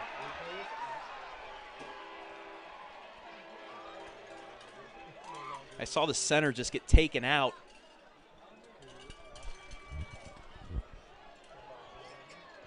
I know back in 2003 when I played, that was legal. Times have changed, Trav. Yeah, and I'm Time old. to get with the Back times. in my day. On this new lawn, which is turf these days, goes down as a penalty, and they'll mark off the penalty yardage all the way down to the 25-yard line. Bulldogs with a chance to really take a stranglehold on this game.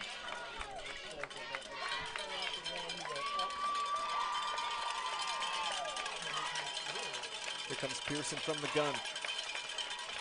Lone back gets the carry. Big It's hole. Wenger who's got the touchdown already, and look at him carrying 3 Danville defenders down to the 6-yard line. Pickup of 19.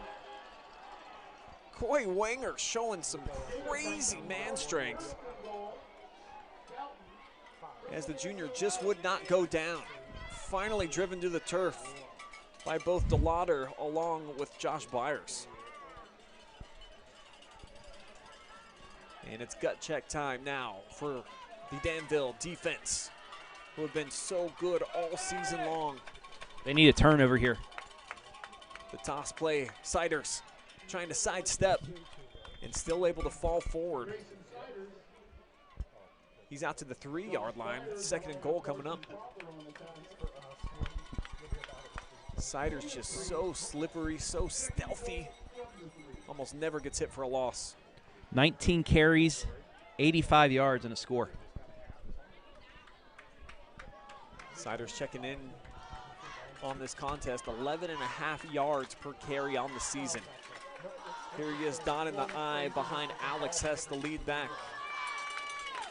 And it's a stretch play again.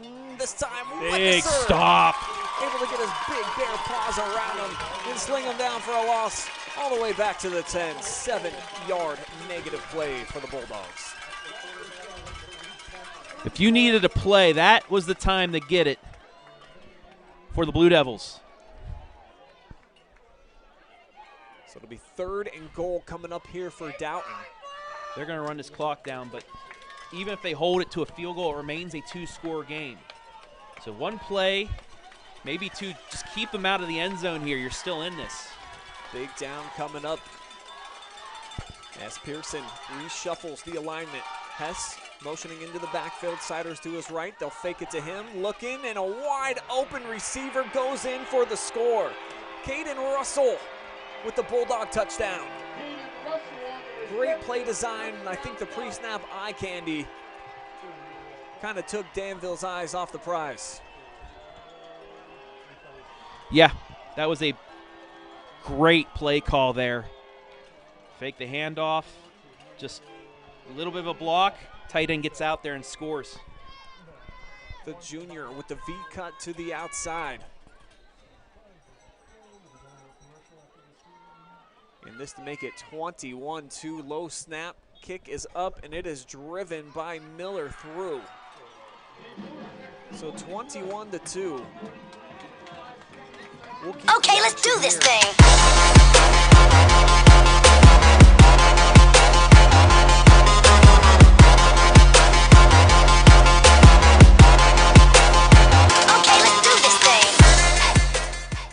At Knox Community Hospital, your primary care physician is more than someone who delivers your test results, more than someone who writes prescriptions, more than someone who listens to your heart. We are your healthcare partner who takes the time to know you, listen to your concerns, and provide you with expert personalized care to make and keep you well. Because to us, you're more than just numbers on a chart. You're a neighbor and a friend. Knox Community Hospital, in the community, for the community.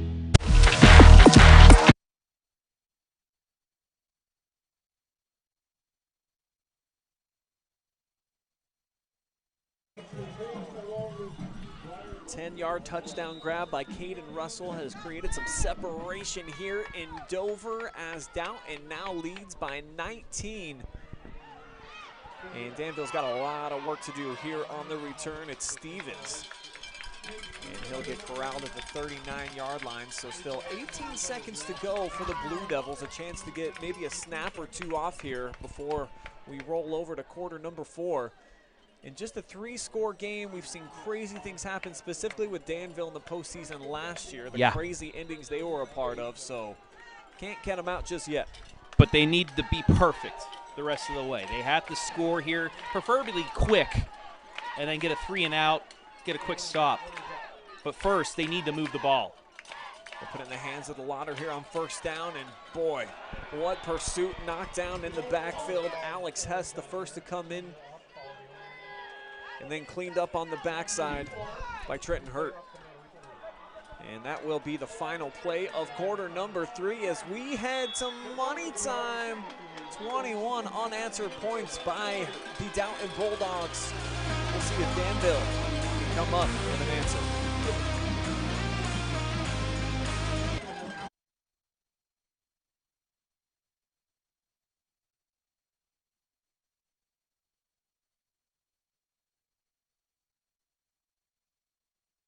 At Knox Community Hospital, your primary care physician is more than someone who delivers your test results, more than someone who writes prescriptions, more than someone who listens to your heart. We are your healthcare partner who takes the time to know you, listen to your concerns, and provide you with expert personalized care to make and keep you well. Because to us, you're more than just numbers on a chart. You're a neighbor and a friend. Knox Community Hospital, in the community, for the community.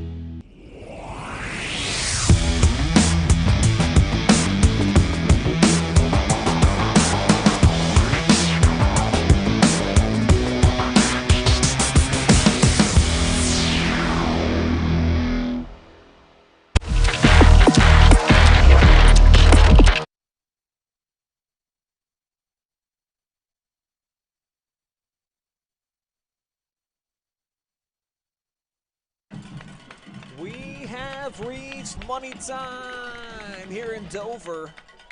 The Bulldogs looking to cash a check for their first ever regional championship, but it's Danville with the football, and they'll sling it out to Cole DeLauder here on a 2nd down and 11. And Cole's able to churn out about 3 yards to make it 3rd and 9 on the way. As it's been 21 straight points here for the Bulldogs. Big special teams play in the safety by Danville, and they just offensively have not been able to break through. Travis, haven't even entered the red zone yet. No, they've been in Dalton territory twice, but not even inside, I think, the 30-yard line. You had the turnover on downs, and then I think that was when the interception occurred as well. Weckesser with an empty set. The pocket collapses. He's going to get knocked down. Whoa, just a 4-man rush, and it's Grayson Lehman, the first man to get there. Just the physicality of 72. Tossing him like a rag doll. In the NFL, it's probably a penalty. So for Danville, it's 4th down and 19. Yeah, you can't even go for it that deep. Oh, what a brutal way to spend that 3rd down. So they'll have to punt it away. Josh Byers in. And Mullet waiting for it at his own 40. He'll let it sky overhead. Takes a great Danville hop inside of the 15 and still rolling all the way down to the 11. So Pearson and company. Defense is going to have to come up big here, get a turnover. That's the only way they're going to have a chance right now. Dalton's been running the football very effectively over these last couple of quarters after a slow start. Grayson Siders certainly has been heating up, closing in on 100 yards on the night. But the versatility, the Swiss Army knife ability to throw so many different dudes in the backfield really has benefited Dalton all season, and definitely tonight. Here's Siders. And this time not able to wiggle free. Still slithers forward for a gain of a couple. 21 carries for him tonight. On the season, he came in with 1,660 yards, over 1,700 now. 81 yards. That 7-yard loss the last series put him back down a little bit, but still approaching 100 yards for the night. Play clock all the way down to 7. Back in the guns, Pearson. He'll take it. Hand off Siders left side. He's going to catch a block. Here's Grayson Siders. Sidesteps a would-be tackler and then drags a Blue Devil with him out to the 30-yard line for a huge first down and a pickup of 17. Just look at his elusiveness right here. And Danville just trying arm tackles. That will not take him down. The shake and bake of Grayson Siders tonight has been impressive. Kid's cooking with a lot of ingredients out there. They'll flank out, though, here on this first down. Tomlinson the back as they motion Connor Morey. And they'll run it right side in a big hole again for Tomlinson. He threads forward for an 11-yard gain and another first down for the Dogs.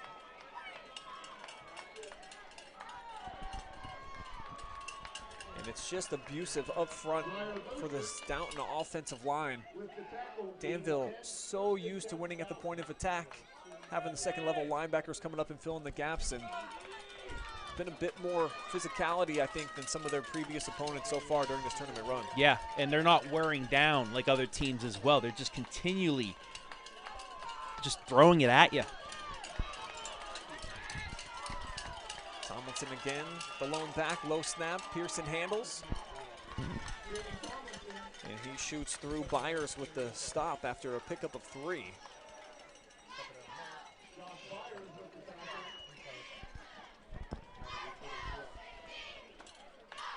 Just getting positive yards, running clock now. Siders back into the ball game. Dalton coaching staff letting the squad know, take your time. Play clock bleeding away now, down to 10 before they get set. Pearson under center, and it'll be another stretch play for Siders, looking for a hole, and he'll create the contact again, tackled by Byers. After a gain of 3. And a stoppage. It looks like Josh a little bit shaken up out there, as they'll have to trot off the field. And a big loss here for Danville. Actually, I think he's got some blood on his jersey, perhaps. Big third down. Landon Lyons checking in for Danville defensively. Need to get a stop here on a 3rd down and 4. Bulldogs with twins to their left. They'll just run it straight ahead, and this time the Blue Devils defense able to come through as they'll knock down Wenger for a minimal gain. Yeah, 4th down now and about 3, and the punt team will come on. So there's a stop, but clock's now down to 7 minutes remaining, and you're down 19. You're down 3 scores. Just 1 completion so far tonight for Walker Weckesser. He will have to be special down the stretch.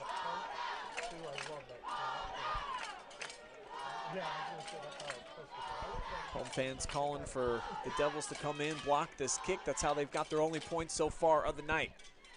And off the rollout, the punt, end over end, takes a hop at the 25, and it'll be down by Wenger with 6:42 to go. 78 yards away from getting their first touchdown are the Blue Devils, and offense has been a chore for them tonight. Might be a good time if you have any tricks up your sleeves to use them. Big chunk play, something. They need to get it going now because even DeLauder unable to break free. Might have to be 2-minute drill the rest of the way. They'll come out, though, starting in the Wildcat. DeLauder lined up in the backfield, Weckesser in the slot. We're in an illegal shift against Danville, Yep. so it'll make it 5 yards more challenging. And penalties haven't really killed either side tonight. It's just a lack of a pass game for Danville to really open up the run game. DeLauder hasn't had a double-digit run yet. That's something that we normally see from him. They'll again start in the backfield. Looks like the same exact play call as they motion Caleb Lucas. And they're going to run to the right side. Here's DeLauder to the second level. This will be a double-digit run and more. DeLauder gets away from another man and throws a couple of stiff arms as he's forced out of bounds by Mullet. Big gain out to the 47-yard line, 30-yard pickup. There it is. There's a start. And this is what they've been expecting all night from the Coltrane. Can he get the engine roaring here down the stretch? Need a whole lot more of that.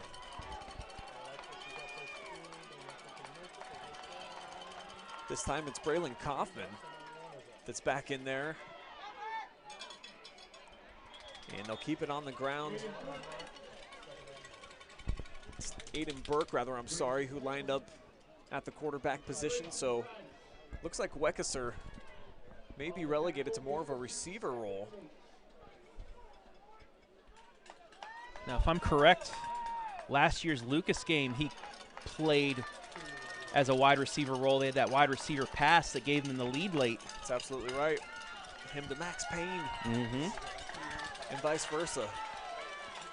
A lot of time coming off the clock. Boy, they're not going to snap this until there's 6 seconds on the play clock or less. Got a reverse. And here is Stevens to the outside. He's got a block. Nate Stevens across the 40. Tackled by Wenger in enemy territory down to the 35. And they pick up a 16 yards. So the Devils offense starting to get it going late. It's a start. It's a start, but you got to get back to the line when the clock starts. You got to get it in there. You're down 3 scores. It's a hangout first down as Danville will break the huddle quickly this time. And they'll have Weckesser in there from the gun. DeLauder in the slot, 2 receivers out to his left as they'll motion Caleb Lucas. Now Walker moving the pocket to the left side, guns it, got his man. It's caught by Wesley Payne. And he'll get drilled inside the 25-yard line for another double-digit gain. It'll go for about 12. Life, though. Life from the Blue Devils. So the clock stops just a tick under 5 minutes. And they say that Payne's able, well, I thought he got out of bounds. Instead, it's going to be the first charge timeout of the night to Danville. Pardon me. Dalton's going to pull the trigger on a TO. And maybe are we, if Danville would have started this in the third quarter, we might, we'd be seeing a lot more of this, but now they're starting to wear down that defensive line. It's just, is it too little too late with a tick under 5 minutes remaining in this game? Well, step one, obviously, you got to come away with some points, and not just points. You need a touchdown here on this drive if you're Danville. Touchdown, 2-point conversion makes it an 11-point game. Touchdown and a field goal. But first, you got to get in the end zone. The Blue Devil faithful certainly have been loud and proud all night, trying to urge their team, will them into the end zone. DeLauder comes in motion right to left.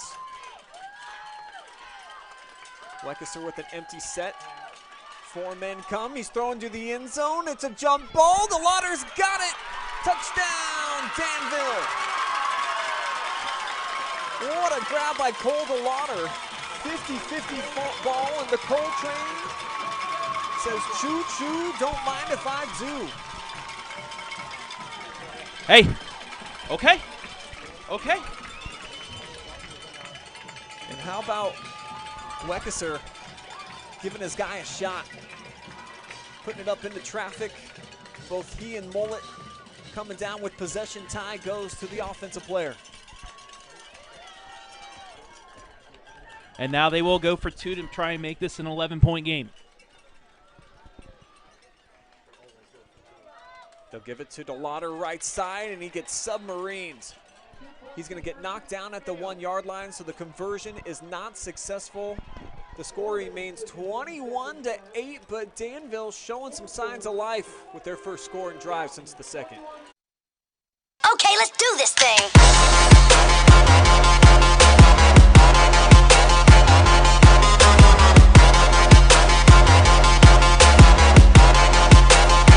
Okay, let's do this thing.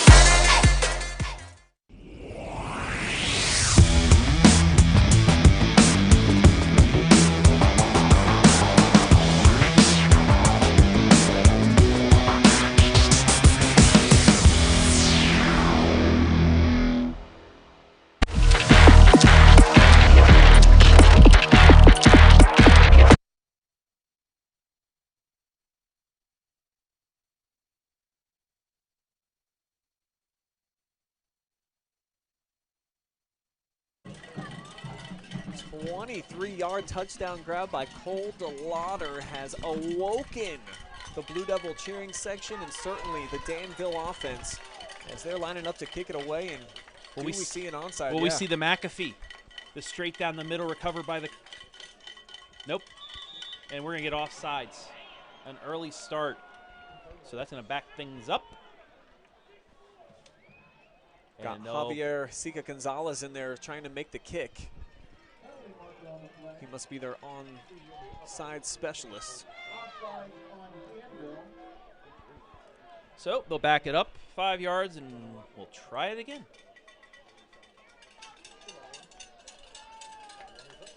And even with the penalty yardage, ball still only has to travel 10 yards before Danville has an opportunity to go after it.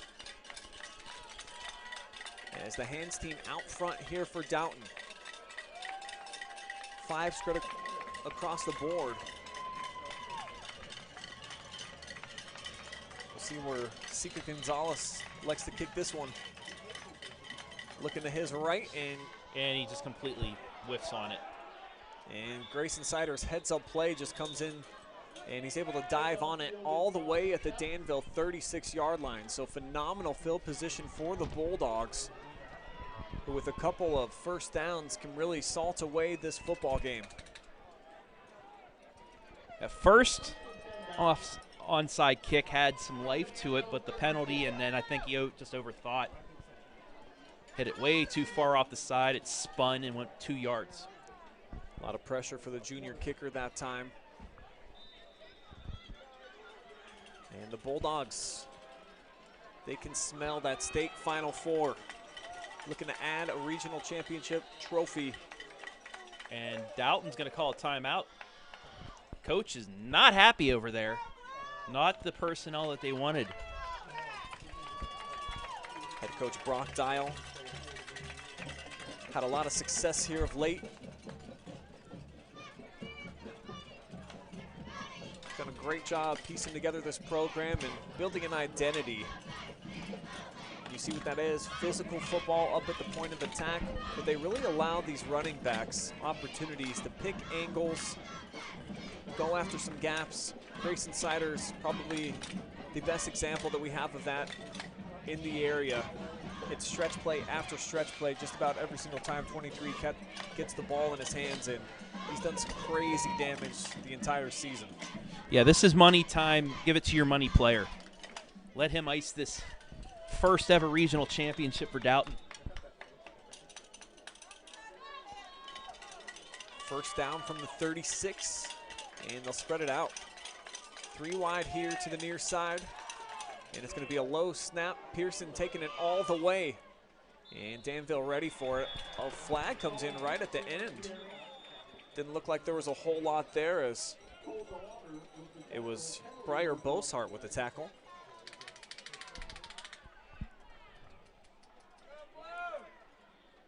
It'll be interesting to see. It's going to go against 5-yard Danville. face mask.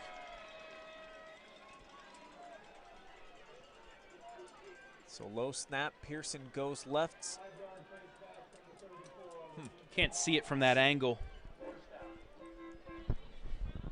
So more of the incidental variety, of course.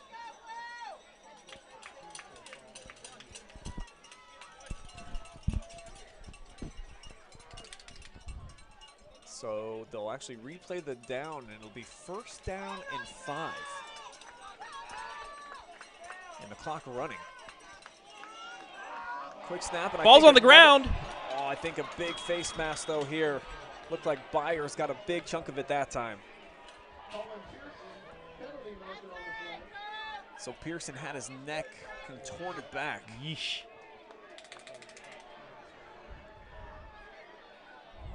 Yeah, there's no question about that one. That's going to be the 15-yard variety. So they'll mark it off into the red zone here. 15-yard line, the new line of scrimmage now for the Bulldogs. Looking to cement their legacy as regional champions tonight with just 4 minutes, 20 seconds remaining.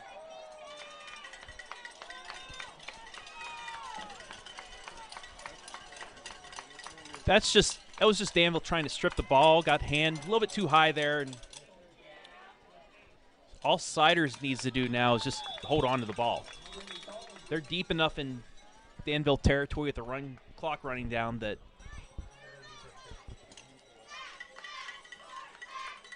timeout taken by Danville. It's going to be their first after they stop Siders for almost no gain.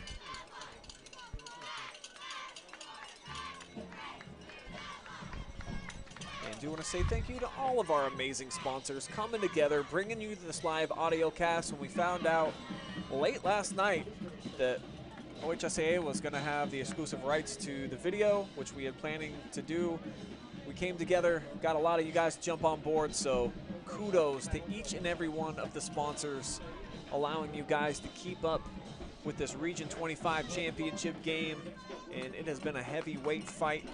The top seed looking to march on against undefeated Danville. I know there's people out there asking for more clips and stuff. We can't. Brian just explained that, but later on, like he said, about 10 o'clock, we're going to show you the whole game. Video, us saying the same things over again. You're muted if you don't want to listen and watch the game, but still, it'll be on tonight at 10. Siders here on second down. He'll try the left side. Danville's going to burn a timeout after he picks up a couple here. So they'll at least force a third down and long situation, but they are down to their final TO. Still fight left in this squad. Got to get a stop here. And for Danville, such heartbreak, of course, a season ago. We outlined it in our pregame show about what happened. Warren JFK, a 4th and 15 game, and just a crazy ending to that one that ended up keeping them out of the state Final Four. This year, it's been a bit of a different story. They've ran into a buzzsaw of Dalton, who has been unbelievably dominant throughout the season. Only loss coming to state powerhouse Kirtland all the way back in week 1. They have not dropped a contest since. Well, the tough thing for any team is most likely facing any of these teams in the state championship game is Marion Local. The buzzsaws of all buzzsaws. Diamond formation out here for Dalton. They're going different look. And it's going to be a direct snap here to Pearson.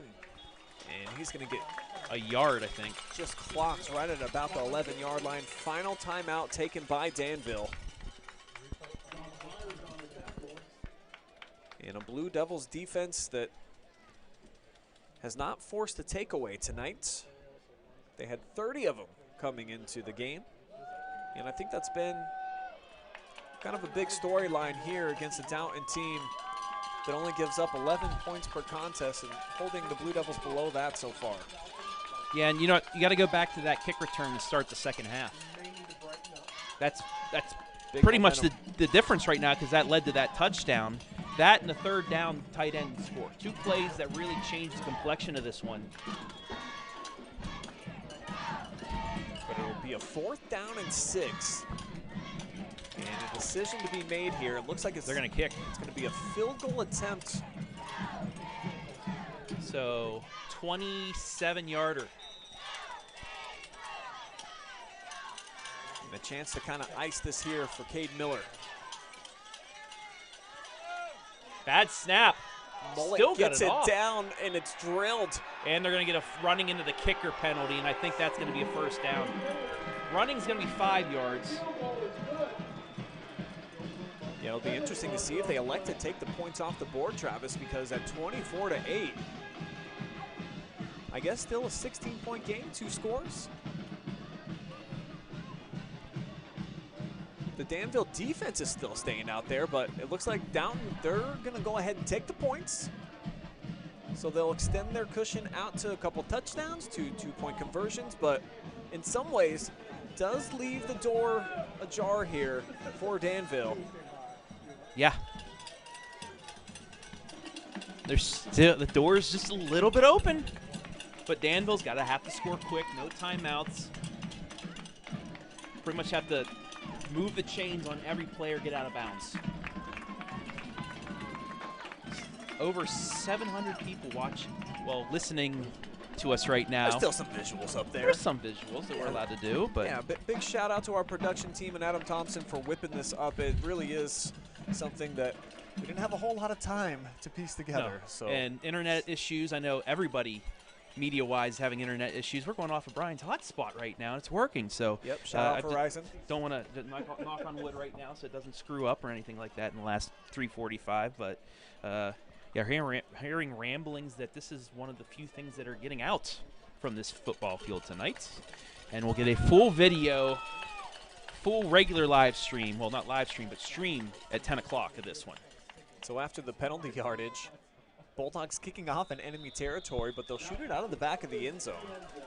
So no time off the clock, and it'll be an 80-yard stretch of field here for Danville to have to navigate to try to make this a one-score game.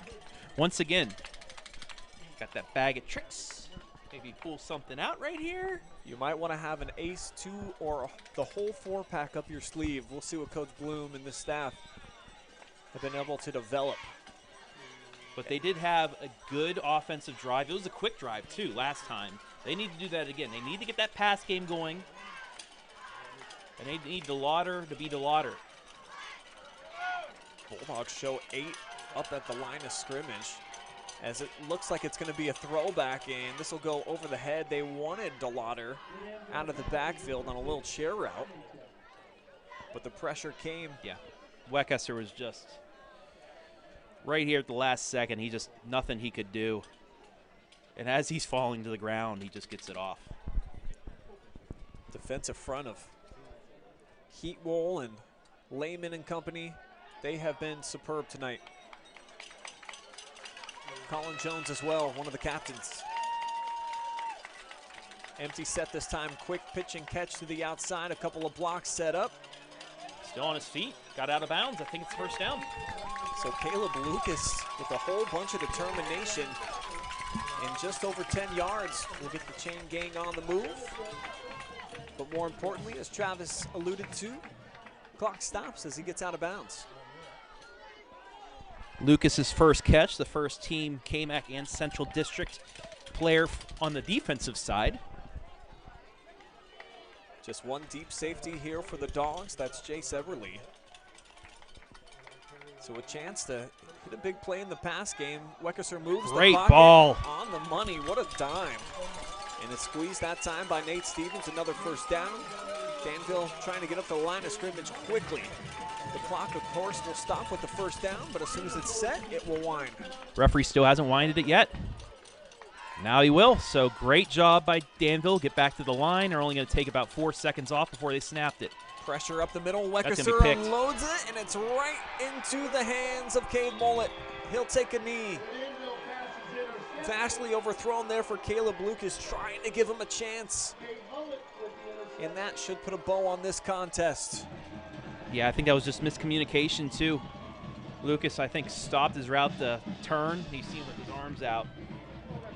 And that's it. That'll probably do it. No timeouts left for Danville. And the Bulldogs, just with one first down, can make one for the history books.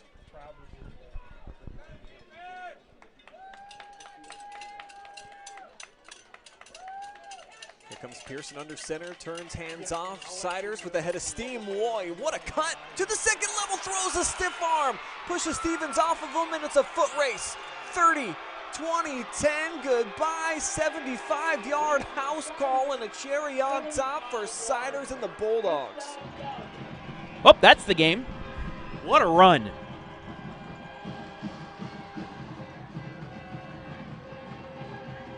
The afterburners of Grayson Siders with the stiff arm to set it all up, keeping Nate Stevens off of him. 24 carries, 180 yards, and 2 scores. Continuing his crazy tournament stretch, coming off of a 300-yard performance against Norwalk St. Paul. Put up a $180 the previous week against Lucas. The PAT is pure. So with 2:58 to play, we'll take our final timeout. We will be back to Dover, where the Bulldogs look like they're marching on to the Final Four. Okay, let's do this thing.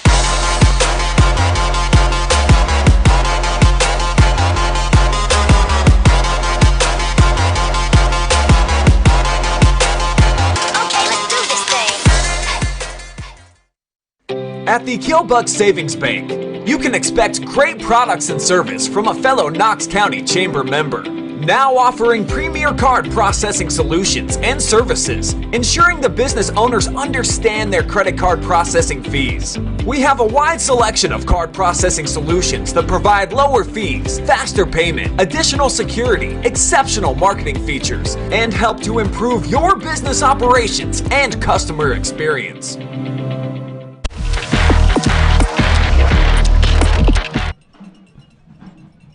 Ensuing kickoff after the big Grayson Siders touchdown run. And here's Jacob Hackman moving this way and that. Unable to secure a crease though, as Danville now in the 31-8 hole. Just under 3 minutes to go, I should say. And it looks like their phenomenal season will come to a close here tonight in Dover. But you gotta really credit these Bulldogs, the physicality that they brought, and then Siders, he's been special. Championship players make championship plays in championship games. That is his mantra. The triple C's right there, buddy. Triple chip. A lot of chips on that cookie. And about to have a championship trophy to bring back to Dalton, right down Route 30. As it's a 5-yard gain by Cole DeLauder here to open up the drive for the Devils. And what a sensational career for him. 3 years spent at East Knox. He was a starter as a freshman. And closing things out with just a crazy senior season, 30 touchdowns. He's been a joy to watch. Oh, absolutely. Pretty much throughout the year, like this run right here, he's going to get about 10, but a man among boys. Except there's a little bit of a bigger man on the other side running the ball tonight. Annan able to make the stop after bolting through to the second level was DeLauder, and the clock should stop. They'll reset this. Just a 23-point difference. Danville, though, not going to protest. This is a Youngstown crew, so maybe a little sad that their JFK team's not in it. With the empty set, Weckesser back to pass, loads up, goes deep, looking for DeLauder, and interception number 2. Back-to-back passes picked off. This time, it's Coy Wanger. He's been all over the place. And you certainly can't fault Walker trying to make a play here down the stretch. That one about a couple feet too tall. And Wanger closing this thing out. It'll be victory formation now for the Dogs. Just wasn't a Walker's night passing tonight. Rain might have helped hurt things early on in the first half, and then you just have to try and take those chances downfield.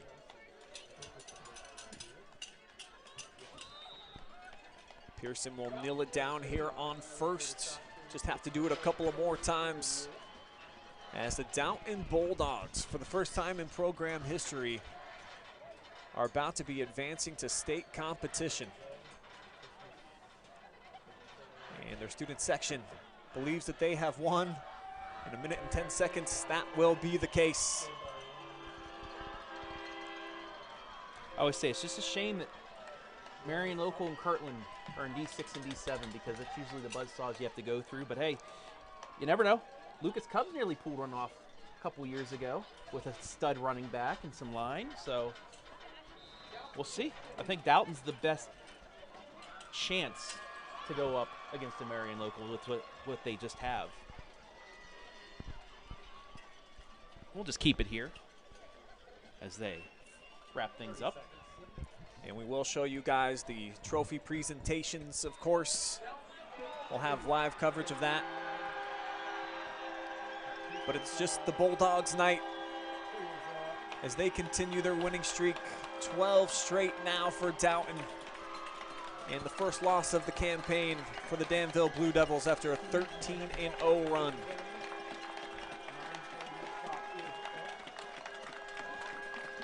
Dalton just able to control that line of scrimmage.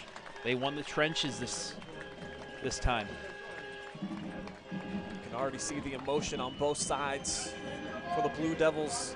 Such a shame their season had to come to a close, and the Bulldogs doing something no team in program history has done before. And that's bring a regional championship back home. I will say this team, I would have to think, is going to be favored next week in Zanesville against either Eastern or Caldwell. And then, hey, you never know. You get to Canton, go up against the big boys, see how you fare. Pretty much everybody already penciling in Marion Local. I mean, to that state how many championship years game. have we done that? Just the MAC in general, unbelievable run for 153 state championships in 50 years. So insane. So we'll go ahead and keep the action here as it looks like they will quickly get into the trophy presentations. And we'll also have you guys stick around for our Delagrange Landscaping Most Valuable Player interview. I have a feeling I know who that is. I think we got to hear from Mr. Siders tonight.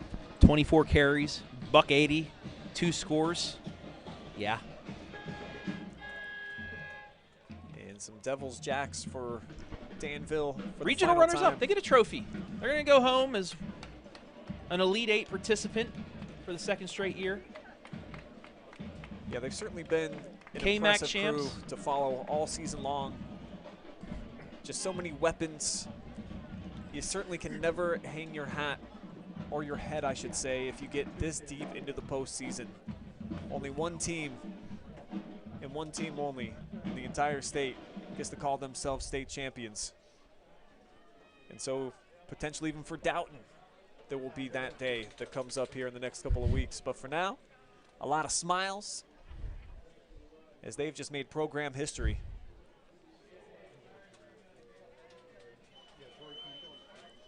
Coach Bloom's got his team huddled up, sending a quick message to them.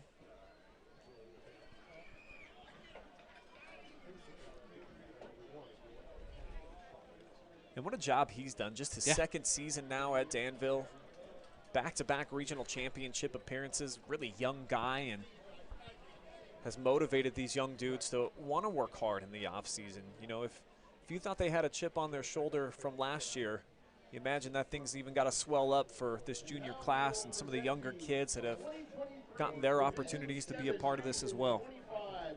Yeah, it's that Danville football that we were talking about, you know, early 2000s, 2010s, those teams that ran through, made it to the playoffs, made it to this spot, won a regional championship.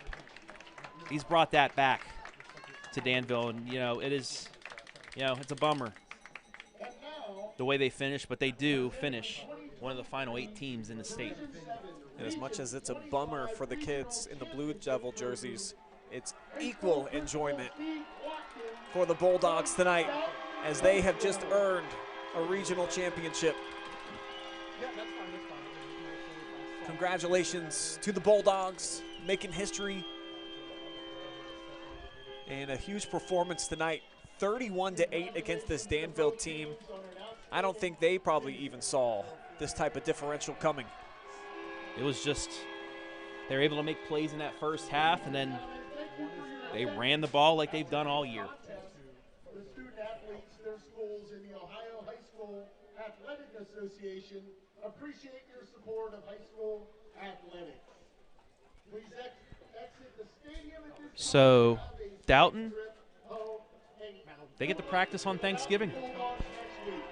That they do, as they will march down into the end zone to celebrate with their high school bands. And the party is on here at Dover. We will take a quick commercial timeout. We will be back with your MVP interview, wrap things up with some post-game coverage right here on the OH Report.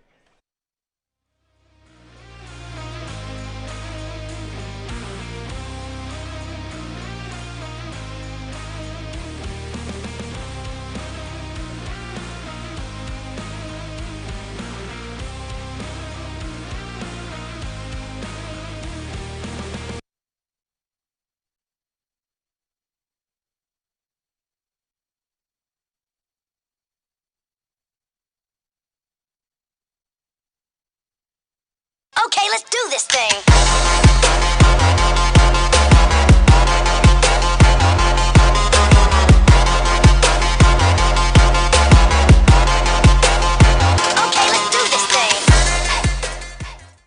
Delagrange Landscaping and Construction is located in Howard, specializing in outdoor living spaces.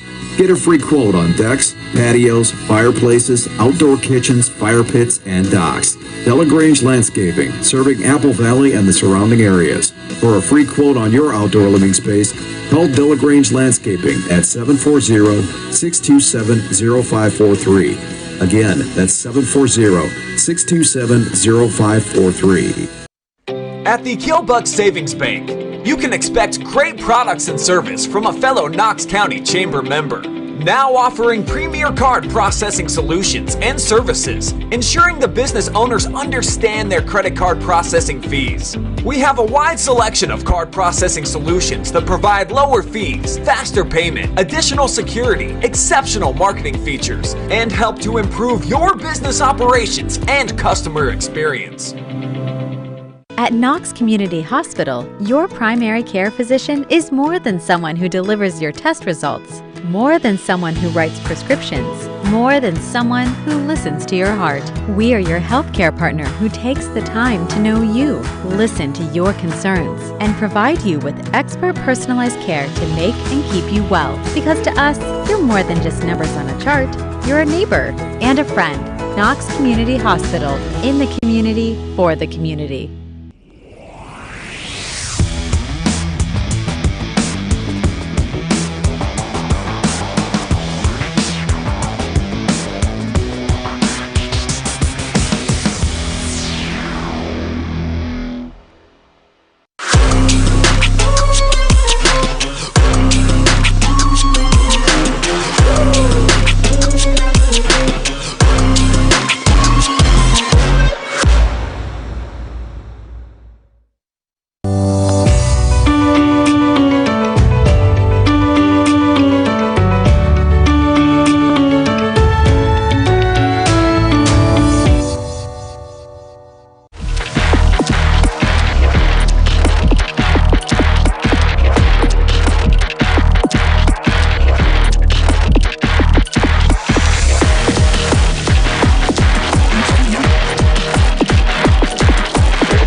We are back now with our player of the game presented by Delagrange Landscaping. Grayson Siders, the senior running back, with a big exclamation point at the end of a huge night for you, brother. And let's talk about that last touchdown run and just kind of the emotion that had to be flowing through your body knowing that that pretty much iced the game. Yeah, for sure. We blocked to the end, crossed off the O-line, fullbacks, all that. That play didn't exactly need to happen, but just like you said, like nail on the coffin. Moving on to a state Final Four, first time in program history is my understanding, man. Like, how cool is it to know that you guys are going to be in the record books forever? It's great. This team has come together off season. We've worked our tails off. We wouldn't be out here without God with us. He's with us every step of the way. Every kid, every team. We just came out here, did what we needed to do, and it's just great to finally make it to state, but job not finished. Danville was the number 4 team in the state. They've been scoring over 40 points per game. You guys hold them to 8. I mean, just tell me about what you did defensively and how you were able to have so much success. We just had to be hard-nosed. We came out here, we had to start off fast. As fast as we've started off, probably in playoffs. We knew that they had some big kids. They are a big team, but we knew that we had to out-tough them. Yep. Just tell me about the confidence of this group, and as you guys continue to move forward, how much belief you have and think that you can bring back the big trophy at the end of this whole journey. I think it's a big thing that we have belief in ourselves. A lot of people are doubting us. We've never made it to state. But we know that we're capable of doing anything we put our minds to. So. Well, 12 straight wins for you guys. You are moving on to the state Final Four. Congratulations. Who do you want to give a shout out to? Any thank yous? Shout out to the team. Shout out to my family.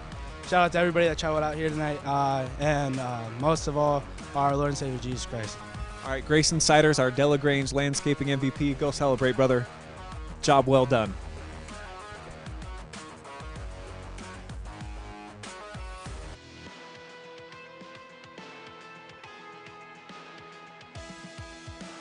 Okay, let's do this thing.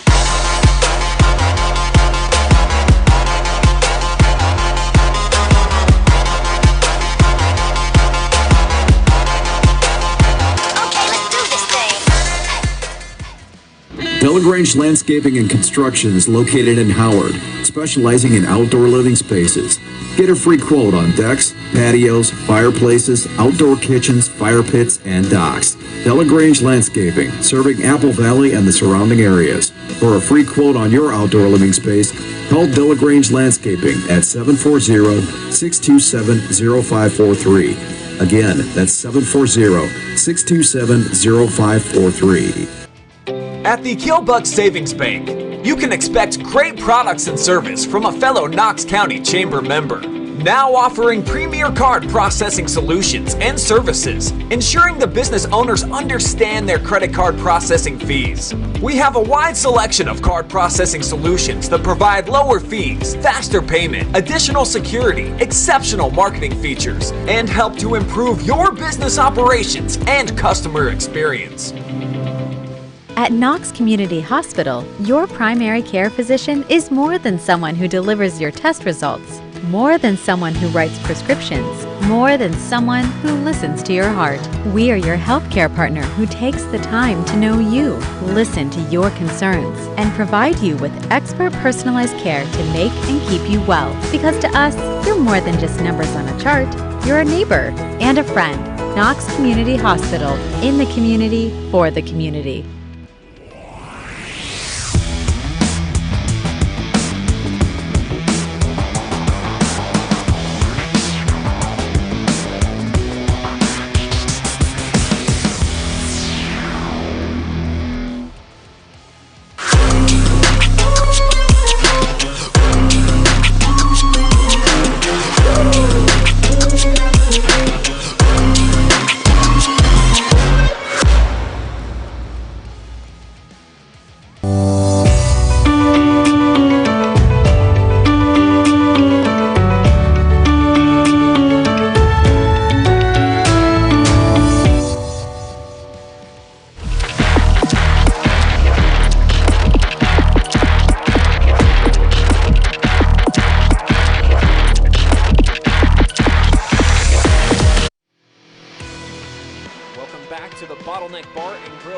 Postgame Show, the place to be in Danville on game night. And unfortunately for Blue Devils fans, it just wasn't their night. It felt like they had a little bit of momentum in this Travis. They got the safety, but then Dalton, 31 points that they put on top of them, the most that's been allowed this season by Danville. And,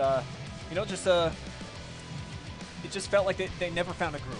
No, they didn't, especially offensively to start with. 3 and out. They did get a stop.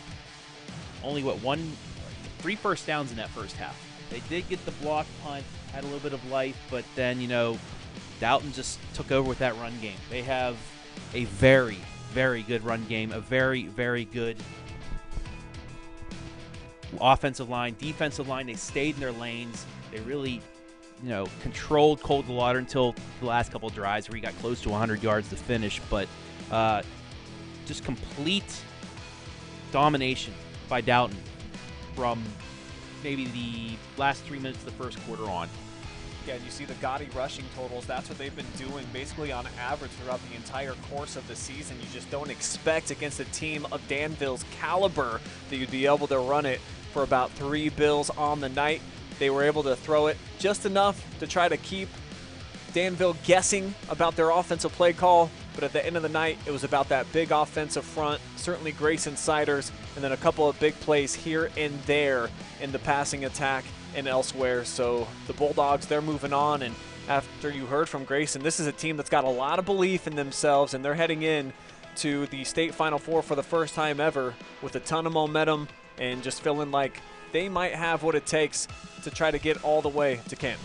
Yeah, I think they're going to be favored in that game. They have what it takes to take down either Eastern or Caldwell. It's just how will they fare against the big one at the end of the path? Unless, hey, you never know. Maybe Marion Local gets knocked off, but I think Dalton, a clear-cut number 2 left over in Division 7 right now. Well, that number 2 team, ranked number 5 in the state, they are marching on, and let's go ahead and put a quick bow on Danville's season before we get out of here. A lot of memories, I think, certainly a ton of top plays. We saw all the phenoms that they were able to put on the OH report. So this is a team that, boy, is their scrapbook for the memories. It's certainly full. They're not going to feel good about their performance here tonight, Travis. However, a lot to look back on and smile when you remember this 2023 season. Oh, yeah, what a run for them. K-MAC champs. Yep. They only gave up 3 scores only a couple of times. It was looking the same way even this one, but just, late touchdown run to ice things. But all around, amazing effort. This team could have collapsed and, not been as good after what happened. Most teams wouldn't be able to recover that quick from a loss that they did to JFK. But you know what they did? They got right back to that position again, but just ran into a team that was ready to move on, ready to finally get their first regional championship. So Dalton will move on to the state Final Four as we wrap up our coverage here in Dover. Appreciate you guys all watching our audio cast tonight, as we will have a full video broadcast coming up for you folks at about 10 p.m. So we got to get off the airways and get it all set up for that. Before I do have to say thank you to all of our generous sponsors coming together and helping make this audio cast happen. Check down in the description of this game, and please do support everybody who allowed us to be live and free tonight, including Weaver Commercial Contracting, Knox Technical Center, Delagrange Landscaping and General Construction, the Bottleneck Bar and Grill, Danville Tire and Alignment, Killbuck Savings Bank, Knox Community Hospital, Buddy's Local Eats, the Hangout, Spearman Financial Services, 89 Homes and Building Improvements, and Simonson Construction Services. For Travis Berardi, Adam Thompson, Madeline Zazzuto, and Jory Hollenbeck, I am Brian Skowronski signing out for now. We'll see y'all at 10 p.m.